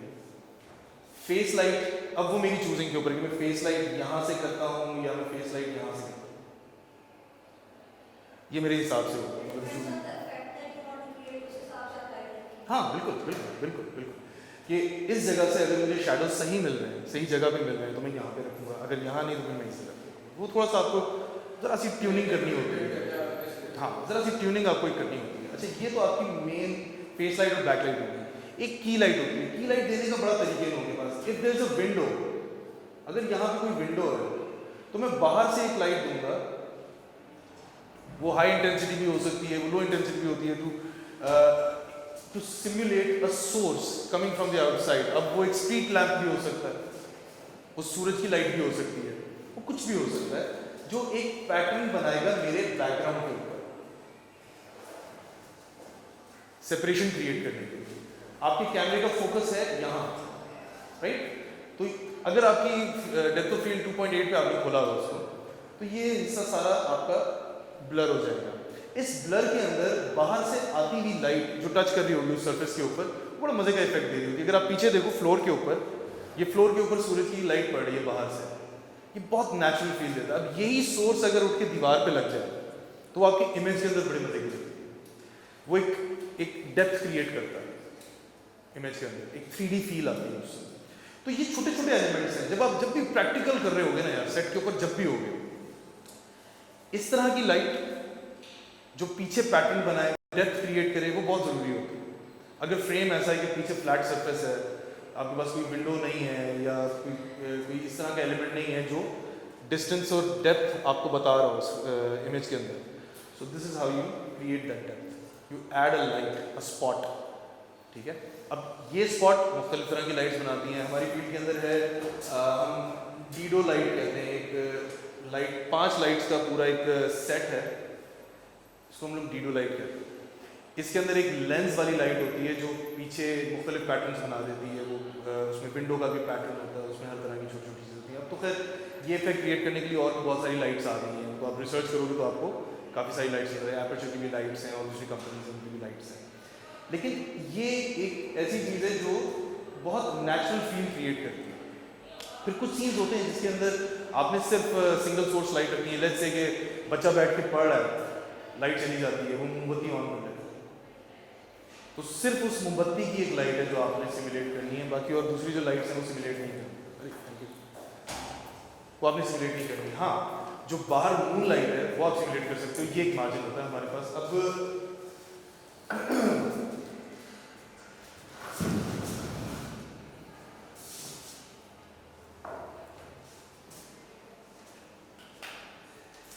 अब ये एक इमेज है, ये मैं एनामॉर्फिक शूट कर रहा हूँ, जिसके अंदर ये मेरे पास एक स्टडी टेबल है, ये लैंप रखा हुआ है, इसकी लाइट पड़ रही है और ये बंदा बैठ के पढ़ रहा है। इसके पीछे एक विंडो, इस विंडो से बाहर आपको चांद नजर आ रहा है, सही। लाइट चली जाती है और वो यहाँ पे एक मोमबत्ती रख के जलाता है। अब वो मोमबत्ती जो जला रहा है उसकी लाइट इसके हाफ फेस पे पड़ रही है, लेकिन कैमरे के अंदर कभी भी आपको मोमबत्ती वो एक्सपोजर नहीं देगी जो, तो इसकी लाइट आपको सिमुलेट करनी पड़ेगी। उसका तरीका ये है कि मतलब हमारे पास मुख्तलिफ हनी कॉम्स होते हैं जो हम लाइट्स के आगे लगाते हैं। हनी कॉम क्या करता है कि लाइट जो डिफ्यूज़ हुई होती है, जो फैल रही होती है चारों तरफ, उसको वो डायरेक्शन दे देता है, तो वो कहीं और नहीं पड़ी होती। अगर उसकी डायरेक्शन आपकी तरफ है तो वो लाइट आपको ही पड़ेगी, वो दीवारों पे नहीं जाएगी। तो इस तरह के सिनेरियो में हम हनी कॉम यूज़ करते हैं लाइट्स के आगे, ताकि लाइट फैले नहीं, सिर्फ सब्जेक्ट को पड़े। अब बाहर मून है और विंडो के बाहर से हमें चांद नज़र भी आ रहा है, तो जाहिर बात है चांद की रोशनी होगी जो अंदर भी आ रही होगी। तो हम जो ये कौन सी किस्म की लाइटिंग है, जो लाइटिंग के टाइप से, उसकी ये लाइटिंग कौन सी वाली होगी, जो लाइटिंग की टाइप से पड़ी जो कैंडल वाली, हाँ कैंडल नहीं, ये जो बता रहे हैं मुझे कि लाइट से लेके वो कैंडल से लाइट जला रहे हैं, कौन सी वाली लाइटिंग होगी जो आपको मैंने टाइप्स ऑफ लाइट्स सिखाई थी, भूल गए? Very nice, motivating light. यार ना तो तुम लोग कुछ लिख रहे हो, तुम लोगों का इंटरेस्ट भी है इस चीज़ में। मोटिवेटिंग यार ये चेयर में साइड पे करो, बहुत अच्छा। बहरहाल ये जो लाइट हम कर रहे हैं ये किस जगह पे पड़ रही है, ये कैंडल उसके तो क्या कहलाएगी?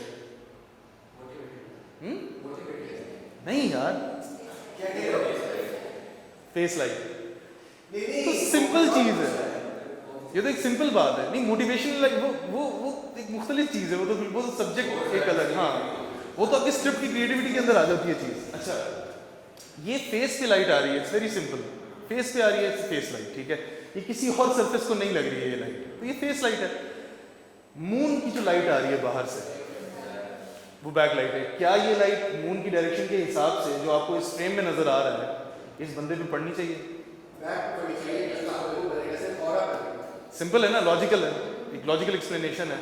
जब आप ये जो कैंडल की लाइट है, ये फ्रेम में कैंडल भी आ रही है, हाँ। उसकी लाइट को कैसे मैनिपुलेट करेंगे, इनको हम कहाँ रखेंगे? यार अच्छा ये तो मैंने आपको फ्रेम दिखाया ना, अब मैं इसको सरफेस प्लेन के ऊपर बता।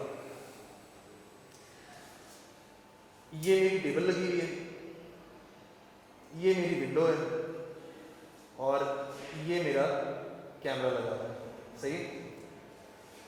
यहां भी ये कैंडल है और इधर ये बंदा बैठा हुआ है। तो इस कैंडल की डायरेक्शन में मेरी लाइट यहाँ आएगी। सिंपल एंड लॉजिकल ना। आप लाइन पकड़ते हैं सिर्फ, सही है।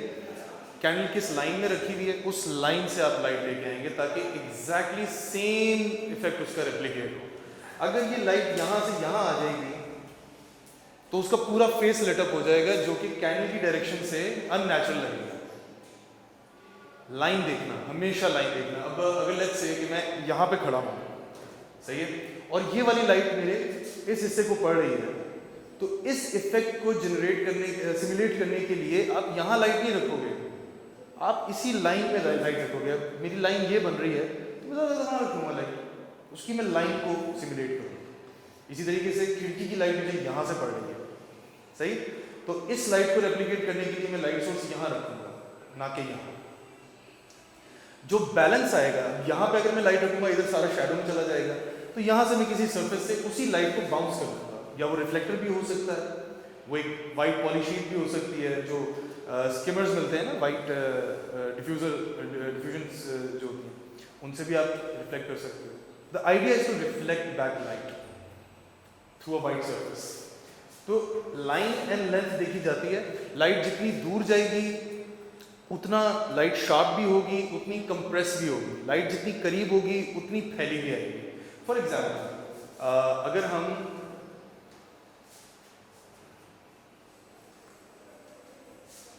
ये अक्सर लोग इस चीज़ में भी बड़ा कंफ्यूज होते हैं, ये काफ़ी हेल्प आउट होगी जब भी आप लोग सेट पे जाएंगे। लेट्स से कि एक ये विंडो है और मैंने लाइट रखी है यहाँ पे। अब ये लाइट पड़ रही है यूं, तो इस विंडो से ये लाइट यूं निकलेगी। तो जो भी सरफेस नीचे होगी, लेट्स से कि अगर ज़मीन है तो ज़मीन पे इस लाइट का इफेक्ट बड़ा अजीब सा है। विंडो छोटी लेकिन उसका इफेक्ट बड़ा आ रहा है, सही है। अब अगर आप ये पीछे इसी चीज़ को देखते हो, ये मेरे पास क्योंकि सामने बड़ी ज़बरदस्त एग्जांपल है सूरज की लाइट की। जितनी विड्थ जो वो ओपनिंग है ब्लाइंड्स की, उतनी ही वाइड लाइट आ रही है। क्यों? क्योंकि सूरज बहुत दूर है, लाइट सोर्स बहुत दूर है। जितना दूर होगा उतना शार्प होगा, ठीक है। अगर मैं यहाँ पे रख के ये कर रहा हूँ तो ये अननेचुरल बीम बनाएगा, ये अननेचुरल पैटर्न लाइट का बनाएगा, ठीक है। इसी चीज़ को अगर ये विंडो है और ये फ्लोर है और मैं लाइट को यहाँ रखता हूँ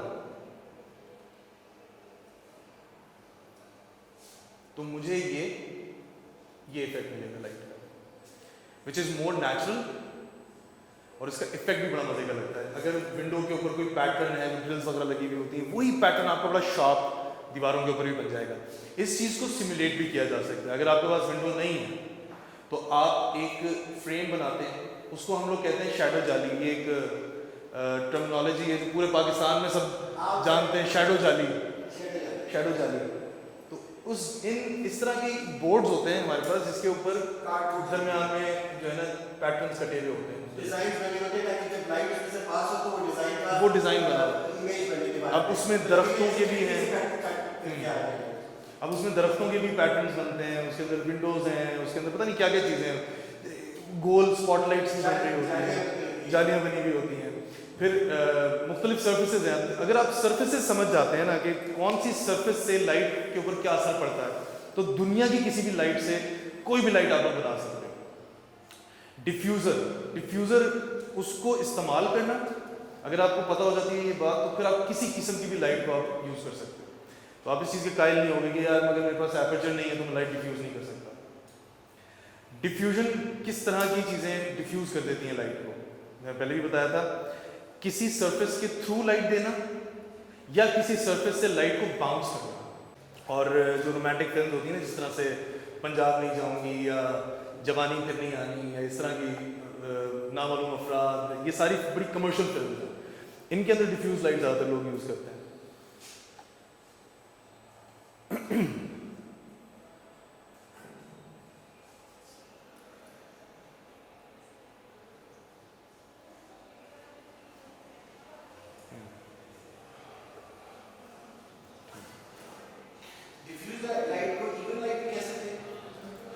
नहीं, इवन लाइट जो होती है ना वो हर सरफेस के ऊपर एक तरह से लग रही होती है, लेकिन डिफ्यूज लाइट डायरेक्शनल होती है।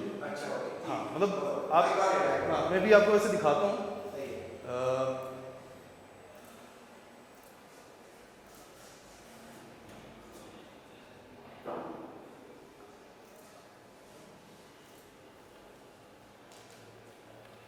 आई हेट दिस सॉन्ग, लेकिन क्या करेंगे, मैंने शूट किया।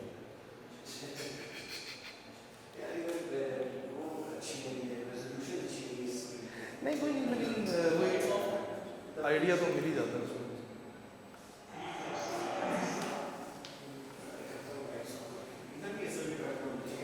हाँ, यहाँ पे होना चाहिए, पीछे से जो है ना वो।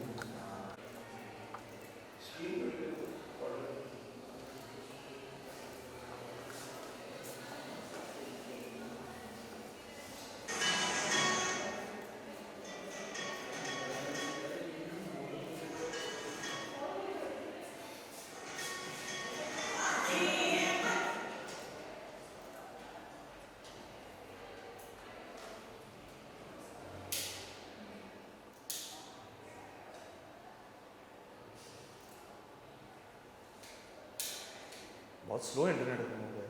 ये सब कुछ यहाँ पे आप देखिए, ये आपकी अपनी मेहनत, आपकी नहीं है, लाइट सही है।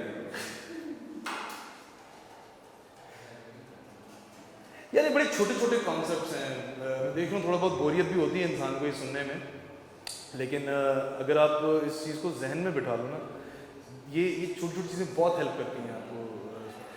मैं एक दफ़ा पहले भी आया था मस्त, और मैंने वो एक डिस्कशन थी, उसमें आशिर अजीम वगैरह ये सारे भी आए हुए थे लोग। तो जब मैंने पूछा स्टूडेंट्स से, तो no one was interested in the concept of film making, the art of film making, और ये और वो। मैं खुद भी बोर हो जाता हूँ इन चीज़ों के बारे में, क्योंकि यार हर बंदे के दिमाग में उसकी अपनी स्टोरी होती है और उसका कॉन्सेप्ट बड़ा क्लियर होता है उस स्टोरी को लेके, लेकिन उस चीज़ को एग्जीक्यूट करना प्रॉब्लम होती है। तो वो उस टाइम पे ये मुझे पता चला कि हाँ, हमें एक्चुअली पिछले 3 साल में हम अपनी डिग्री की प्रोफेशनल सेट पे गए नहीं, तो थ्योरी पढ़ के ना आप लोग अभी तक किसी सेट पे नहीं गए? अभी तो पाकिस्तान, तो इस्लामाबाद में बहुत काम हो रहा है, लोगों को जाना चाहिए सेट पे। देखो मौला जेट में हमने यूनिवर्सिटी ऑफ लाहौर से स्टूडेंट्स उठाए थे, सौका, हमने वहाँ से स्टूडेंट्स उठाए थे, और बहुत सारे डिपार्टमेंट हमारे बच्चों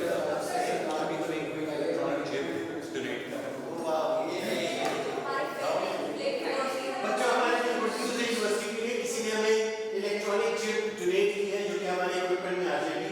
nice nice nice nice nice. उसमें से आप एक गो में 40 फीट तक का एरिया कवर कर सकते मूविंग शॉट ले सकते हैं। हैं। So I just negotiated that और भी वो आ रही है इंशाल्लाह। क्या दिखाना चाह रहे हैं? यार मैं अभी ये क्लोजअप शॉट आया था बीच में, ये इंटरनेट इतना स्लो चल रहा है ना, आज इसको चल रहा है ये डायरेक्शनल डिफ्यूज लाइट है जिसको मैं एक्सप्लेन कर रहा हूँ। कोई शॉट दिखाना चाह रहा चल है, यार, लाइट दिखाना चाह रहा है।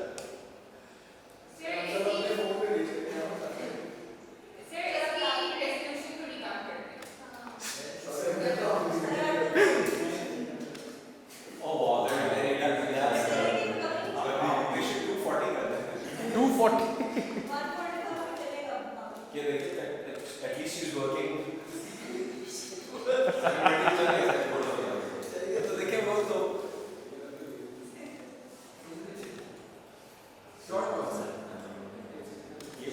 अच्छा ये इवन लाइट है, अच्छा, ये इवन लाइट है, इसके अंदर कोई शैडोज नहीं है, कोई नहीं, बिल्कुल सामने से एक सोर्स पड़ रही है, और दोनों लाइट, हाँ लेकिन है सॉफ्ट, इसको डिफ्यूज किया हुआ था। अब सॉफ्ट करने का तरीका, मुख्तलिफ तरीके हैं। ये बड़ी सोर्स से लाइट आ रही है, मैंने एक 12x12 का फ्रेम मैंने लगाया हुआ था, और 12x12 के फ्रेम के पीछे 2 2K टंगस्टन लाइट्स लगी हुई थी, यानी 4000 वॉट एक 12x12 की सरफेस के थ्रू आ रहा था, और ये बहुत करीब रखा हुआ था सब्जेक्ट के, ताकि लाइट बिल्कुल डिफ्यूज हो जाए। शायद when do we use kilo flow? Keanu flow again वही फेस लाइट के लिए नॉर्मली यूज होती थी, लेकिन अब उसका नेम बदल आ गया है, अब एपर्चर की लाइट्स आ रही हैं जो कीनो फ्लो का इफेक्ट रेप्लिकेट करती हैं। लेकिन मैं अभी भी कीनो फ्लो को इस तरह से ज़्यादा तरजीह देता हूँ, क्योंकि जगह कम देती हैं लाइट्स, इफेक्ट उसका तकरीबन सेम होता है, लेकिन जगह कम देती है। चेहरे को खूबसूरत बनाने के लिए नहीं, डिफ्यूज लाइट होती है उसकी, हाँ उसकी अगर आप कोई सरफेस उसके आगे नहीं भी लगाते हैं ना, तो वो लाइट उसकी डिफ्यूज होती है। अगर आप करीब रखते हैं तो शैडो ज़रा सॉफ्ट बनाती है उसे। तो अब ये वाला, ये बिल्कुल एक कट लाइट है, बैक लाइट इसके ऊपर डोमिनेंट है, और फेस पे सिर्फ फिला है। तो ये वाला जो लाइट पैटर्न है वो ये है जो मैंने आपको एक्सप्लेन किया। इसमें बैकग्राउंड के अंदर जो ये झालरें आपको नजर आ रही है पीछे लटकी हुई, इसके ऊपर अलग से एक लाइट दी हुई है जो ये वाला इफेक्ट क्रिएट किया हुआ है। अगर ये लाइट ना होती तो ये झालरें हमें बिल्कुल नजर ना आती, सेपरेट करने के लिए। एग्जैक्टली, मतलब सब्जेक्ट को अगर आपने सेपरेट करना है, उसको सेपरेशन क्रिएट करनी है, तो आपने एक बैकलाइट देनी है ताकि उसकी एक हाईलाइट बने। लेकिन मोमबत्ती वाला जो मैं आपको एग्जांपल बना के दिखाया था, उसके अंदर बैकलाइट बन रही है, और वो बैकलाइट डायरेक्ट भी हो सकती है, मूनलाइट बाउंस भी हो सकती है शायद। जी जो बैकलाइट दे रहे हैं वो डायरेक्ट भी हो सकती है और बाउंस भी हो सकती है। बाउंस ज़्यादातर लोग यूज़ नहीं करते, क्योंकि बाउंस में हाईलाइट नहीं बनती। हाँ, डायरेक्ट लाइट होगी तो हाईलाइट बनेगी, मतलब बाउंस के ऊपर वो डिफ्यूज कर देता है, तो वो इवन हो जाती है। लाइट की डायरेक्शन, बैलेंस, बैकलाइट, इस तरह की चीज़ें छोटी छोटी। अच्छा, आपकी फेवरेट फिल्म कौन सी है? यार हेटफुल एट, क्वांटम टैरेंटिनो। मतलब वो ऑल टाइम फेवरेट है मेरी। हेटफुल एट हो गई, मतलब वो तो बगैर पॉज क्या बताऊँ। हेटफुल एट, रिजर्वॉयर डॉग्स मुझे बड़ी पसंद है। और लाइटिंग के हिसाब से रेवेनेंट, द रेवेनेंट मुझे बहुत पसंद है, क्योंकि मैं खुद भी स्टडी कैम ऑपरेट करता रहा हूँ। तो 10 साल मैंने 12 साल मैंने स्टडी कैम ऑपरेट किया, तो उसके हिसाब से मुझे बर्डमैन और द रेवेनेंट बर्डमैन तो देखिए बस उफ, ये नहीं बन सकती। बहुत मज़ेदार फिल्म है। शायद वो आप पढ़े थे ना 25 32। 22 ओके। सोचो 12 साल से, यानी he started using 5 when he was 20। I was 11 when I started working। मैं स्कूल जाता था और फिर मैं काम करता था, एडिटिंग करता था उस टाइम पे, और मेरे अर्ली इयर्स नबील भाई के साथ गुजरे थे इसको एडिटिंग में। मतलब एडिटिंग की सेंस जो है, जो टाइमिंग की सेंस है, जो एडिटिंग और टाइमिंग की सेंस है। देखो मैंने अभी तक अपने करियर के अंदर जो चीज़ सीखी है ना टाइमिंग को लेके, वो इतनी कॉम्प्लेक्स नहीं है जितना हम लोग समझते हैं कि यार ये बहुत कॉम्प्लेक्स किस्म की चीज़ है। एक्शन रिएक्शन की टाइमिंग आप अपनी लाइफ में से आप रेफरेंसेस ले सकते हैं कि यार मैंने ये बात की, उसने सर हिलाया, कितनी देर में हिलाया, रिएक्शन दिया ना। अब ये टाइमिंग, इस टाइमिंग को आपने अपनी स्टोरी के साथ मैच करना होगा। इसी तरीके से फ्रेमिंग के दौरान जब आपने कोई फ्रेम बनाया तो आपकी आंख जो है वो पर्सपेक्टिव है। अब आप आंख नीचे लेके जा रहे हैं, ऊपर लेके जा रहे हैं, आप देखते हैं यार कि मुझे कहाँ से एक अच्छा फ्रेम मिल रहा है, ठीक है, तो आप वहाँ पे अपना लेंस रखते हैं। बहुत दफ़ा ऐसा होता है कि आपने किसी वादी की तस्वीर ले ली, वो उतनी अच्छी उस तस्वीर में नहीं आ रही होगी जितनी अच्छी आपको आंख से नज़र आ रही है। तो उसमें फ़र्क ये होता है कि आपने तस्वीर किसी और एंगल से ली है, देखा आपने किसी और एंगल से। तो ये एक बड़ा कॉमन मसला होता है जनाब। उसको सिंप्लीफाई अगर कर दें, अगर आप अपनी आँख को इक्वल ले आए पर्सपेक्टिव पे, कैमरा पर्सपेक्टिव पे, जिसको हम लोग डायरेक्टर्स पर्सपेक्टिव कहते हैं, तो वो दोनों चीज़ें आपकी मिक्स एंड मैच होती हैं। एक सेट से रिलेटेड क्वेश्चन है छोटा सा। जैसा ये लाइटें हमने कहा था कि खरीद ली थी हमने फर्स्ट सेमेस्टर के प्रोजेक्ट के लिए, यहाँ से लाइटिंग शूट करी थी, नथु जैसा होता है हाँ बांडोर्स वाली, हाँ हाँ, वो बहुत गर्म लाइट थी। मतलब हमने इसे कैमरा रख दी थी और उसमें धुआं चलने लगे। तो सर इसका चीज़ें अब आप जब डिफरेंट पेशेंट शूट करते हैं इसको टेम्परेचर क्रिएट करने के लिए आप पासपोर्ट एसी में। देखो सबसे पहले तो मैं आपको ये बता दूं कि नत्थू बड़ी मज़ेदार लाइट है। मतलब वो ऐसी लाइट नहीं है जिसके ऊपर आप हंसें, तो बड़ी ज़बरदस्त लाइट है। उसको यूज़ करने का तरीका मैंने वही बताया ना कि सर्फेसेस की गेम अगर आप लोग समझ गए तो फिर दुनिया की कोई भी लाइट आप इस्तेमाल कर सकते हो, आपको मसला नहीं होगा। आप अपना इफेक्ट सर एक्चुअली मसला ये है, आपको पता है नथु जो फिल्म के स्टार्ट से चल रही है, बिल्कुल ऐसे ही है। और इनका सीन ये है स्टूडेंट्स का कि ये नई टेक्नोलॉजी में इतने फंस गए हुए हैं कि इनको कॉन्सेप्ट क्लियर नहीं है। ये सिर्फ ये देखते हैं कि ऑन स्क्रीन क्या चल रहा है उसको ही विजुलाइज करने के चक्कर में है, और हर वक्त ये टेक्निकलिटीज में पड़े रहते हैं कि फ्लॉ कैमरा मिल जाए, फ्लॉ लेंस मिल जाए, वो मिल जाए हमें, हालोजन लाइट या एलईडी मिल जाए या सॉफ्ट बॉक्स मिल जाए। टेक्निकलिटीज की तरफ भाग रहे हैं, ये कॉन्सेप्ट क्लियर नहीं कि फिल्म बनती किस तरह है। देखिए लाइट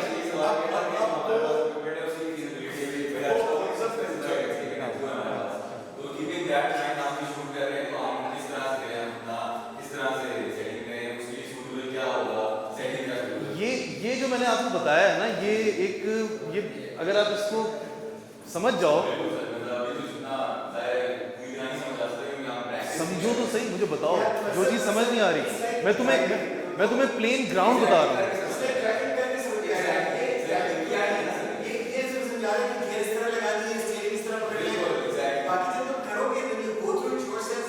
हाँ अच्छा ये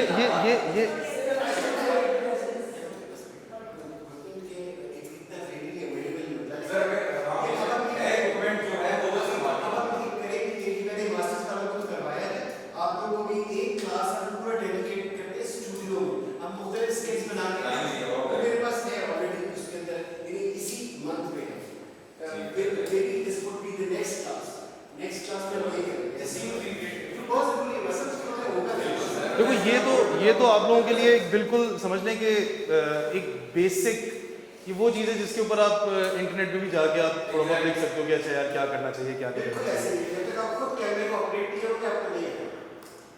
मैं एक छोटी सी चीज़ दिखाता हूँ जो मैंने सिर्फ एक नथु लाइट पे की, सिर्फ एक नथु लाइट।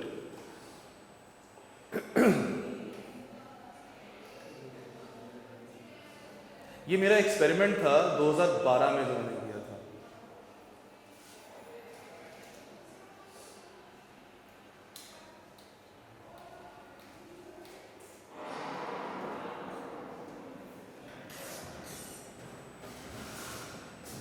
इसमें ज़रा बेहतर नज़र आ रहा होगा, राइट? अच्छा, ये इमेज ये सिंगल नथु लाइट के ऊपर हुआ। नथु लाइट मैंने टॉप से दी हुई है, और टॉप से किस तरीके से कि ये जहाँ मैं बैठा हूँ इसके इस साइड पे वॉल है, सही है? वॉल के ऊपर छत है, उस छत से मैंने स्टैंड बाहर निकाला हुआ, स्टैंड के ऊपर मैंने काउंटर वेट रखा हुआ, यहाँ पे लाइट और लाइट 90 डिग्रीज पे नीचे, वही लाइट जो नीचे आ रही है इसके नीचे मैंने रखा हुआ है एक रिफ्लेक्टर, एल्यूमिनियम फॉयल वाला रिफ्लेक्टर। वो लाइट को तकरीबन 75% रिफ्लेक्ट बैक कर रहा है, ठीक है? 25% 30% खा जाती है लाइट, सही? तो ये रिफ्लेक्ट बैक कर रहा है। अब जब मैंने रिफ्लेक्ट किया था तो बहुत ज़्यादा हार्ड पड़ रही थी, तो ज़रा सा उसको ऑफ सेंटर करके जो इंटेंसिटी मुझे फेस पे चाहिए थी वही मैंने दी। 5D Mark II और मैजिक बुलेट लगा हुआ है, बर्लिन।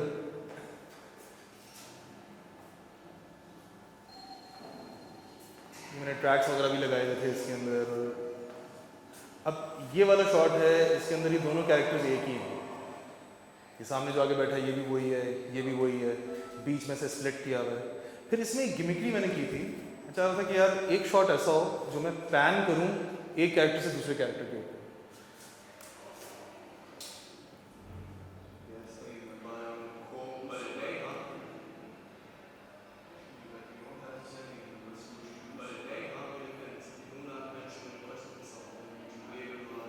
अब ये डबल रोल दोनों एक ही है, लेकिन एक ही शॉट के अंदर ये जा रहा है। अभी थोड़ा सा स्लॉपी है, 2012 है। ये 2012 का शॉट है। इसके अंदर पैनोरामा होता है फ़ोन के अंदर, तो ये तीन इमेजेस को मिला के आप एक करते हो। ये 3 वीडियोस हैं जिनको मैंने आफ्टर इफेक्ट्स के अंदर पैनोरामिक जोड़ के दरमियान में से उसके जो एजेस हैं, ये इसी तरह के शॉट्स हैं। ये एक्सपेरिमेंट है, लाइटिंग एक्सपेरिमेंट्स और मुख्तलिफ टेक्निक्स में देख रहा होता था। तो ये this was a part of that experiment कि यार मैं एक कंटिन्यूस शॉट के अंदर किस तरीके से इसकी सक्सेस का एक सबसे बड़ा राज होता है camera. His father has been a great cameraman in this time. घर में कैमरा अवेलेबल है। ये देखो ये बच्चा अब आज से 12 साल पहले खुद लाइट करके खुद स्केट्स बना के घर में शूट कर रहा है, एडिटिंग स्पीच है। This is how you learn, this is the only way to learn actually. अच्छा, अब इसके अंदर अगेन इसके अंदर कोई एम्बिएंट लाइट नहीं है, क्योंकि मैं एक इंटेरोगेशन रिकॉर्ड कर रहा हूँ। मैं चाह रहा हूँ कि मेरे सब्जेक्ट के ऊपर ही ध्यान रहे हर लिहाज से। तो मैंने लिटअप ही सिर्फ कैरेक्टर किया, मैंने इसके अलावा कोई बैकग्राउंड नहीं, बिल्कुल इन्फिनिट ब्लैक लग रहा है। लेकिन जब वो 2 शॉट के अंदर आते हैं या इसके शॉट के ऊपर आते हैं तो ये हल्की सी स्ट्रीट लाइट की पड़ रही है। ये अलग से नहीं दी हुई, ये उसी नथु को इस तरीके से लगाया था उसके बांडोर्स के साथ कि उसकी एक स्ट्रीक निकल के यहाँ पे आ जाए। सो नथु थी मेरे पास। लोग इस तरह के इफेक्ट को रेप्लिकेट करने के लिए आज एपर्चर और पता नहीं स्टेरॉइड्स और पता नहीं क्या क्या चीज़ें डिमांड करते हैं। मेरे पास एक लाइट थी, मैंने इसके ऊपर काम किया, 2 कैरेक्टर शूट किए इसके ऊपर। That's what I am saying कि अगर आपको लाइट मैनिपुलेट करना आ जाती है तो फिर आपको कोई मसला नहीं है कि किसी का। तो डिफ्यूजन्स होती हैं, डिफ्यूज़र जो होता है, सही है, नथु की लाइट है, नथु की लाइट के आगे आप इस्तेमाल करो डिफ्यूजन, जो राउंड सरफेस वाला जो डिफ्यूजन होता है वो आप इस्तेमाल करो। अगर वो नहीं है तो क्या करना चाहिए? पॉली शीट पकड़ो, लाइट के बांडोर्स बंद करो, डब्बा बनाओ और रिफ्लेक्ट बैक करो, वो बिल्कुल आपको यही वाला इफेक्ट देगी। लाइट को डिफ्यूज करना आ गया तो दुनिया की कोई भी लाइट डिफ्यूज हो सकती है, कोई मसला नहीं उसके अंदर। लाइट को रिफ्लेक्ट बैक करना आ गया तो वो तो मोबाइल की लाइट से भी काम हो सकता है। सो ये चीज़ है और कुछ नहीं है, बहुत कॉम्प्लेक्सिटी नहीं है, जस्ट योर इमेजिनेशन कि आप किस तरीके से। हाँ, थोड़ी सी एक्सपेरिमेंटेशन होती है। ग्रिप वैसे हमने दरमियान में काफ़ी अभी एक ग्रिप की चीज़ इनके पास आई भी है। अच्छा, यही जो इलेक्ट्रॉनिक जिप बता रहे हैं, हाँ वो चीज़। मैंने ना एक आइडिया है मेरा फॉर कवर आर्ट तो उसके लिए ये है कि एक बिल्कुल डार्क रूम है और स्पॉटलाइट पड़ रही हो, ठीक है। उसके लिए जिस तरह के लीफ इन ब्लैक वो समझ आता है कि एक डेफिनेशन के लिए बैकलाइट चाहिए, but at the same time want to keep it entirely dark, like ऐसे बिल्कुल सब कुछ डार्क, सिंगल सोर्स लाइट। और ये लाइट तो मतलब आप ऑनेस्टली बताऊं मैं जुगाड़ भी काम तो मेरे ज़हन में था कि फोन फ्लैश लाइट से करते हैं, मतलब जो बड़ा स्पॉटलाइट है तो उसको मद्देनजर रखते हुए नथु है ना आपके पास यहाँ पे कलर्ड जेल्स हैं, और क्या चाहिए यार, मतलब एक इतनी ज़बरदस्त लाइट सोर्स आपके पास रखी हुई है, और ये नत्थु तो है ही सीखने के लिए, इसके बाद आप दुनिया की कोई भी लाइट इस्तेमाल कर सकते हो, आपको मसला नहीं होगा उसके अंदर। तो सर इसके साथ मैं बताता हूँ, ये मैंने किया हुआ है, मैंने फारिस शफी की एक वीडियो की थी जिसके अंदर हमने यही चीज़ की थी।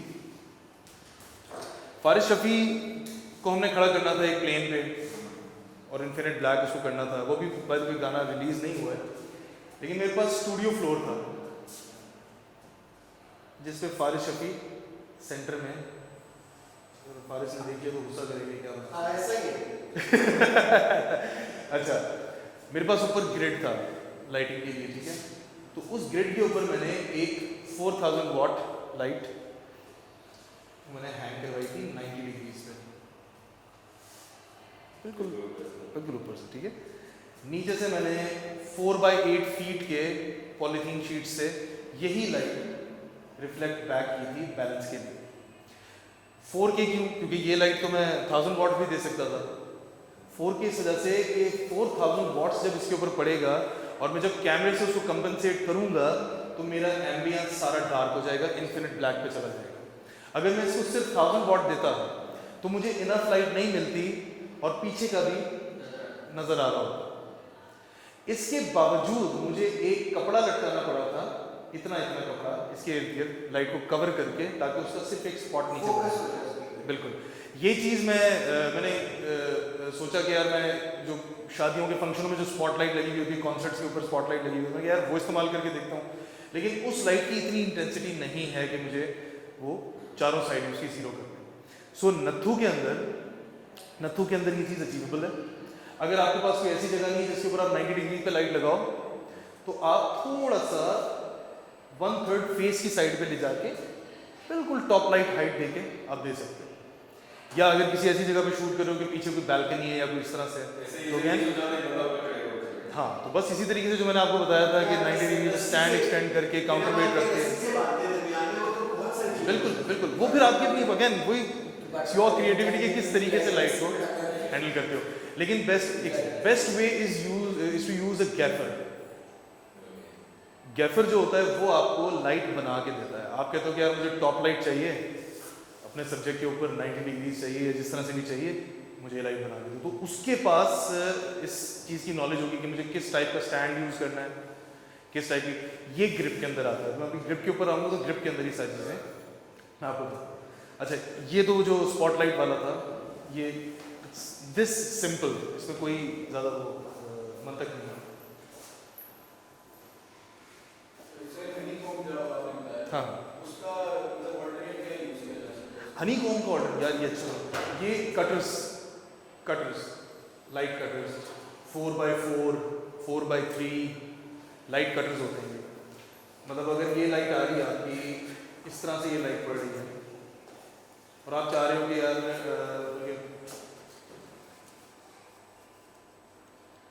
आपकी एक लाइट ये पड़ रही है और ये आपका सब्जेक्ट खड़ा हुआ है और यहाँ से आप कैमरे से शूट कर रहे हो उसको। अब आप चाह रहे हो कि ये लाइट मेरी पीछे ना जाए, सही, तो आप एक कटर पकड़ते हैं लाइट का और इस लाइट के आगे यहाँ रख देते हैं ताकि लाइट यहाँ से आगे सारी कट जाए और इधर शैडो बन जाए। असल मकसद क्या है कि हनीकॉम आपकी लाइट को डायरेक्शन देता है, सही है। सो अगर आपके पास हनीकॉम नहीं है तो आप कटर्स हो गए या कोई भी सरफेस, पेपर वगैरह, ये वो पॉलीशीट्स पकड़ के लोग खड़े हो जाते हैं, स्टैंड्स के साथ चीज़ें चिपका देते हैं, मतलब जुगाड़ ही है ना, क्लिप बोर्ड चिपका दिया या कोई इस तरह की चीज़ चिपका दी और वो लाइट के आगे रख के उस जगह पे शैडो बना देते हैं जहाँ पे लाइट नहीं चाहिए। तो इस तरीके से लाइट की आपकी एक डायरेक्शन हो जाती है। बाउंडोर्स, क्योंकि नत्थु में सबसे बड़ा फायदा उसके बाउंडोर्स आप कम करके स्टॉप लाइट। देखो, टेप जब आप करते हो ना, अगर सिर्फ नत्थु को रेफरेंस में लेंगे तो नत्थु बहुत जल्दी गर्म होती है लाइट, और उसके बाउंडोर्स के ऊपर टेप जो है ना वो टिकता नहीं। हाँ, वो टिकता नहीं है। तो बेस्ट वे यही है कि आप एक स्टैंड के ऊपर, मतलब मैं जो करता था, मेरे पास कटर्स नहीं थे तो मैं स्टैंड के ऊपर, मतलब मैं कोई चीज़ जो है वो मैं चिपका देता था, कोई क्लिपबोर्ड चिपका देता था, या मैं कोई ब्लैक शीट लेके उसको स्ट्रेट करके बिल्कुल चिपका देता था। कटर बनाने लाइट का कोई इतना वो मसला नहीं है, लेकिन हाँ स्टैंड इस वजह से कि लाइट किसी भी हाइट पे हो तो मैं उस कटर को उसके आगे पीछे ले जाऊँ। कटर लाइट से जितना दूर होगा उतना शार्पनेस आएगी लाइट लाइट के। स्टैंड के सामने कटर का स्टैंड भी तो रख सकते हैं। किसके आगे सर? एक स्टैंड के सामने दूसरा स्टैंड कटर वाला भी तो रख सकते हैं ना, लाइट के स्टैंड के सामने। हाँ बिल्कुल बिल्कुल बिल्कुल, वो तो जिस तरह से भी आप कर सकें। मतलब मैंने ऐसा भी हुआ है कि मुझे एक लाइट के आगे 4-4 कटर्स लगाने पड़े, मुझे नहीं वो लाइट चाहिए किसी और दूसरी सरफेस के ऊपर। मैं देख एक सेकंड, वो भी रेफरेंस रेंज मेरे पास है।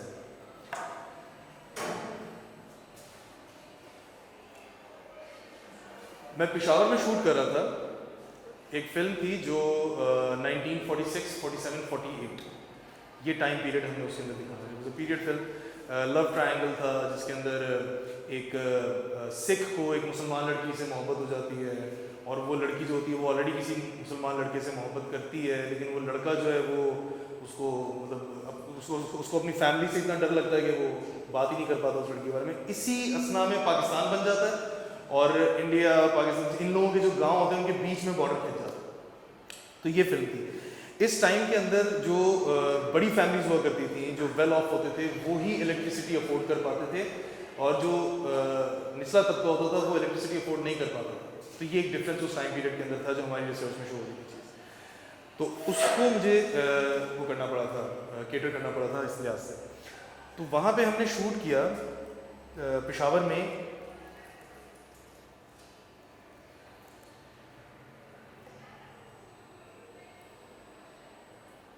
एक शॉट था जिसमें मुझे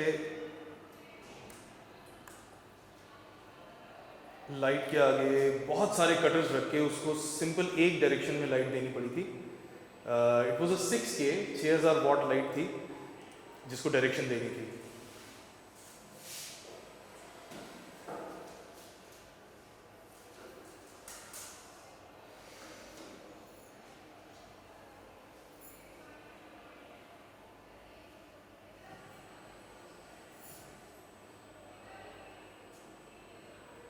यस,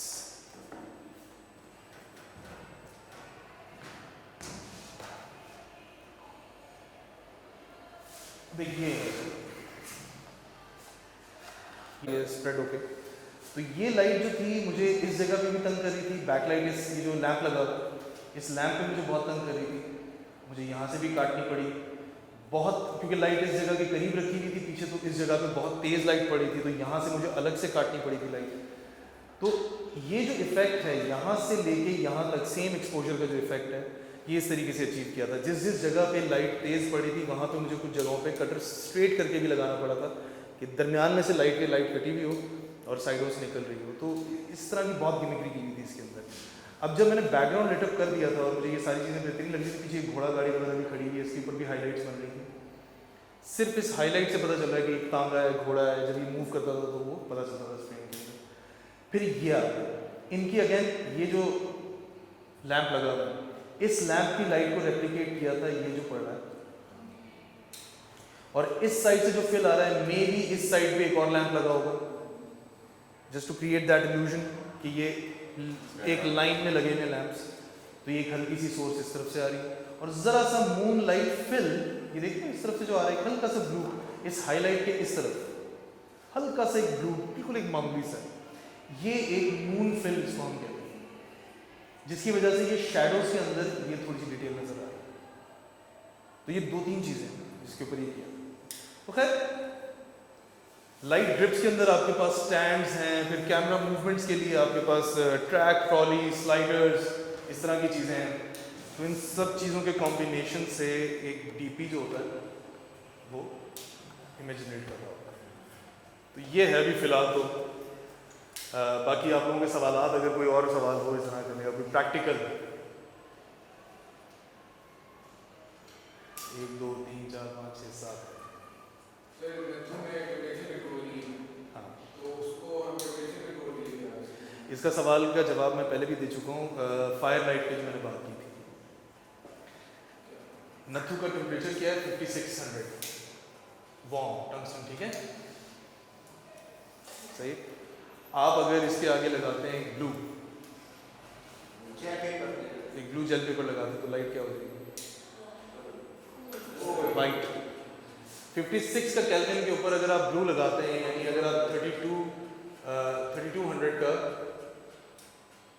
पेपर अगर आप लगाते हैं तो 56 4400 का केल्विन बन जाएगा।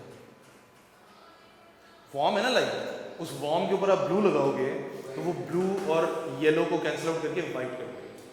अगर आपको उसको ब्लू चाहिए तो आप ब्लू डबल कर दो, 32 प्लस 32 कर दो तो वो 32 की तरफ आ जाएगा, ब्लू हो जाएगी। तो यही चीज़ है। इसी तरीके कभी ऐसा भी होता है कि लोग 76 86 केल्विन भी चाह रहे होते हैं तो वो नत्थू के अंदर भी ऑरेंज लगा देते हैं। ये इफेक्ट मिलता है टेबल लैंप्स के अंदर। टेबल लैंप में बल्ब लगा हुआ होता है, वो भी 56 केल्विन वार्म होता है। उसके ऊपर अगर आप एक CTO लगा दो, कलर टैन ऑरेंज, CTO, ये भी ग्रिप का हिस्सा है by the way. CTO colour tan orange, CTB colour tan blue. इसके अंदर क्वार्टर, हाफ और फुल, ये तीन होती है। क्वार्टर ब्लू, हाफ ब्लू और फुल ब्लू। नत्थू की लाइट को वाइट करने के लिए फुल ब्लू लगेगा, क्योंकि वो कंप्लीटली वार्म लाइट है, वो बिल्कुल वार्म लाइट है, उसके अंदर कोई दरमियान का कोई हिस्सा नहीं। तो उसको आप फुल लगाओगे तो वो वाइट हो जाएगा। So basically जो तीन चीजें हैं, एक्सपोजर, लाइटिंग और ग्रिप। एक्सपोजर में you deal with the intensity and amount of light which is required. Exposure में you only manipulate the camera settings, कैमरे सेटिंग्स क्योंकि वो डायरेक्टली प्रोपोर्शनल है कैमरे के साथ। हाँ, मकसद तो यही है ना। हाँ, to control light. Shadows, amount of light. Okay. Lighting में आपने अपनी रिक्वायरमेंट के लिहाज से लिट करना है सब्जेक्ट को या सीन को, ठीक है? How do you define grip in the same manner? Grip जो है काफ़ी तरह के इफेक्ट्स क्रिएट करने के लिए इस्तेमाल की जाती है। जैसे एक पर्टिकुलर एंगल से आपने लाइट देनी है सब्जेक्ट को, ख़ास तौर पे इंटरोगेशन सीन को एक रेफरेंस में लेते हैं कि इंटरोगेशन सीन के अंदर दो लोग बैठे हैं और दरमियान में ये लाइट आ रही है, लैंप। ये बड़ा क्लीशे है, इंटरोगेशन रूम के अंदर ये लटकी हुई होती है एक लाइट। ये बल्ब तो आपने लटका दिया, लेकिन इसकी लाइट सिमुलेट करने के लिए आपने क्या किया? ग्रिप के अंदर एक स्टैंड होता है जिसको हम लोग कहते हैं बूम पोल स्टैंड। सही है, बूम पोल स्टैंड, ये आप लोग अपने पास ये नोट कर लो, बूम पोल स्टैंड। बूम पोल स्टैंड क्या करता है कि इसके ऊपर एक इस तरह की, ये स्टैंड के ऊपर ये लगा हुआ होता है, इसके ऊपर आप आगे लाइट लगाते हैं, यहाँ पे काउंटर बैलेंस होता है, तो ये लाइट इस बल्ब की डायरेक्शन में रख के आप इसकी लाइट को सिमुलेट कर सकते हैं। तो इस तरह की ग्रिप की बहुत सारी चीज़ें जो आप इस तरह से लगा सकते हैं। लाइट स्टैंड्स हैं, सी स्टैंड्स हैं, आर्म रॉड्स लगते हैं उसके ऊपर। ये सारा काम गैफर का होता है। ग्रिप को हैंडल करना गैफर का काम है। डीपी के पास जो टीम होती है उसमें उसके असिस्टेंट्स होते हैं, कैमरा ऑपरेटर होते हैं और गैफर होता है जो इन तीन चीज़ों को देख रहा होता है। तो इन तीन लोगों की मदद से एक डीओपी सेट के ऊपर इमेज जनरेट कर रहा होता है। यानी जब आप लाइट कंट्रोल करें लोगों के जरिए, चीजों के जरिए, manually on the set, this is called grip. Exactly, बिल्कुल बिल्कुल। और हाँ, ग्रिप डिपार्टमेंट हम कहते हैं वैसे, ग्रिप डिपार्टमेंट, ग्रिप इक्विपमेंट, उसके में क्लैंप्स हैं, स्टैंड्स हैं, ट्रैक्स, जिब्स, ये सारी चीज़ें आती हैं टू मूव द कैमरा और टू प्लेस लाइट। उन चीज़ों को हम कहते हैं भाई ग्रिप इक्विपमेंट। सारा क्लैंप्स होते हैं छोटे छोटे। फॉल सीलिंग्स के अंदर भी लोग लाइट लगाने के लिए वो भी छोटे छोटे वो क्लिप्स होते हैं जो फॉल सीलिंग्स के अंदर डाल देते हैं। चेन क्लैंप्स होते हैं कि कोई दरख्त है उसकी टहनी पे आपने लाइट लगानी है तो वो चेन क्लैंप्स होते हैं, वो टहनी के साथ आप उसको ग्रिप कर देते हैं।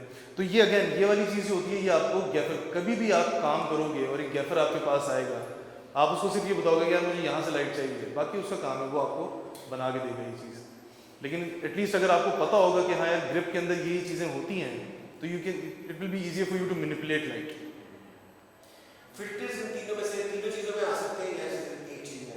फिल्टर सिर्फ एक्सपोजर के लिए यूज होते हैं, एनडी फिल्टर्स, न्यूट्रल डेंसिटी जो लाइट की कम करते हैं। एनडी मतलब neutral density. So let's call it a day for you today. अभी तो बहुत कुछ कवर करना है। I know. बहुत बड़ी फील्ड है यार, बहुत कुछ है, हर रोज इसके अंदर चीजें नई आ रही होती हैं। लेकिन यार मैं सिर्फ ये कहूँगा कि ये आपके लिए बहुत आसान हो जाएगा अगर आप डेली बेसिस पे कोई ना कोई एक्सपेरिमेंट जरूर कर रहे हो। मोबाइल से आप एक्सपेरिमेंट कर सकते स्टार्ट हो। तो Feeling मैंने good. खुद ये बात किया हुआ है एक असाइनमेंट। मैंने कहा कि अपनी मर्जी के टॉपिक पे 3 to 5 मिनट्स की मोबाइल से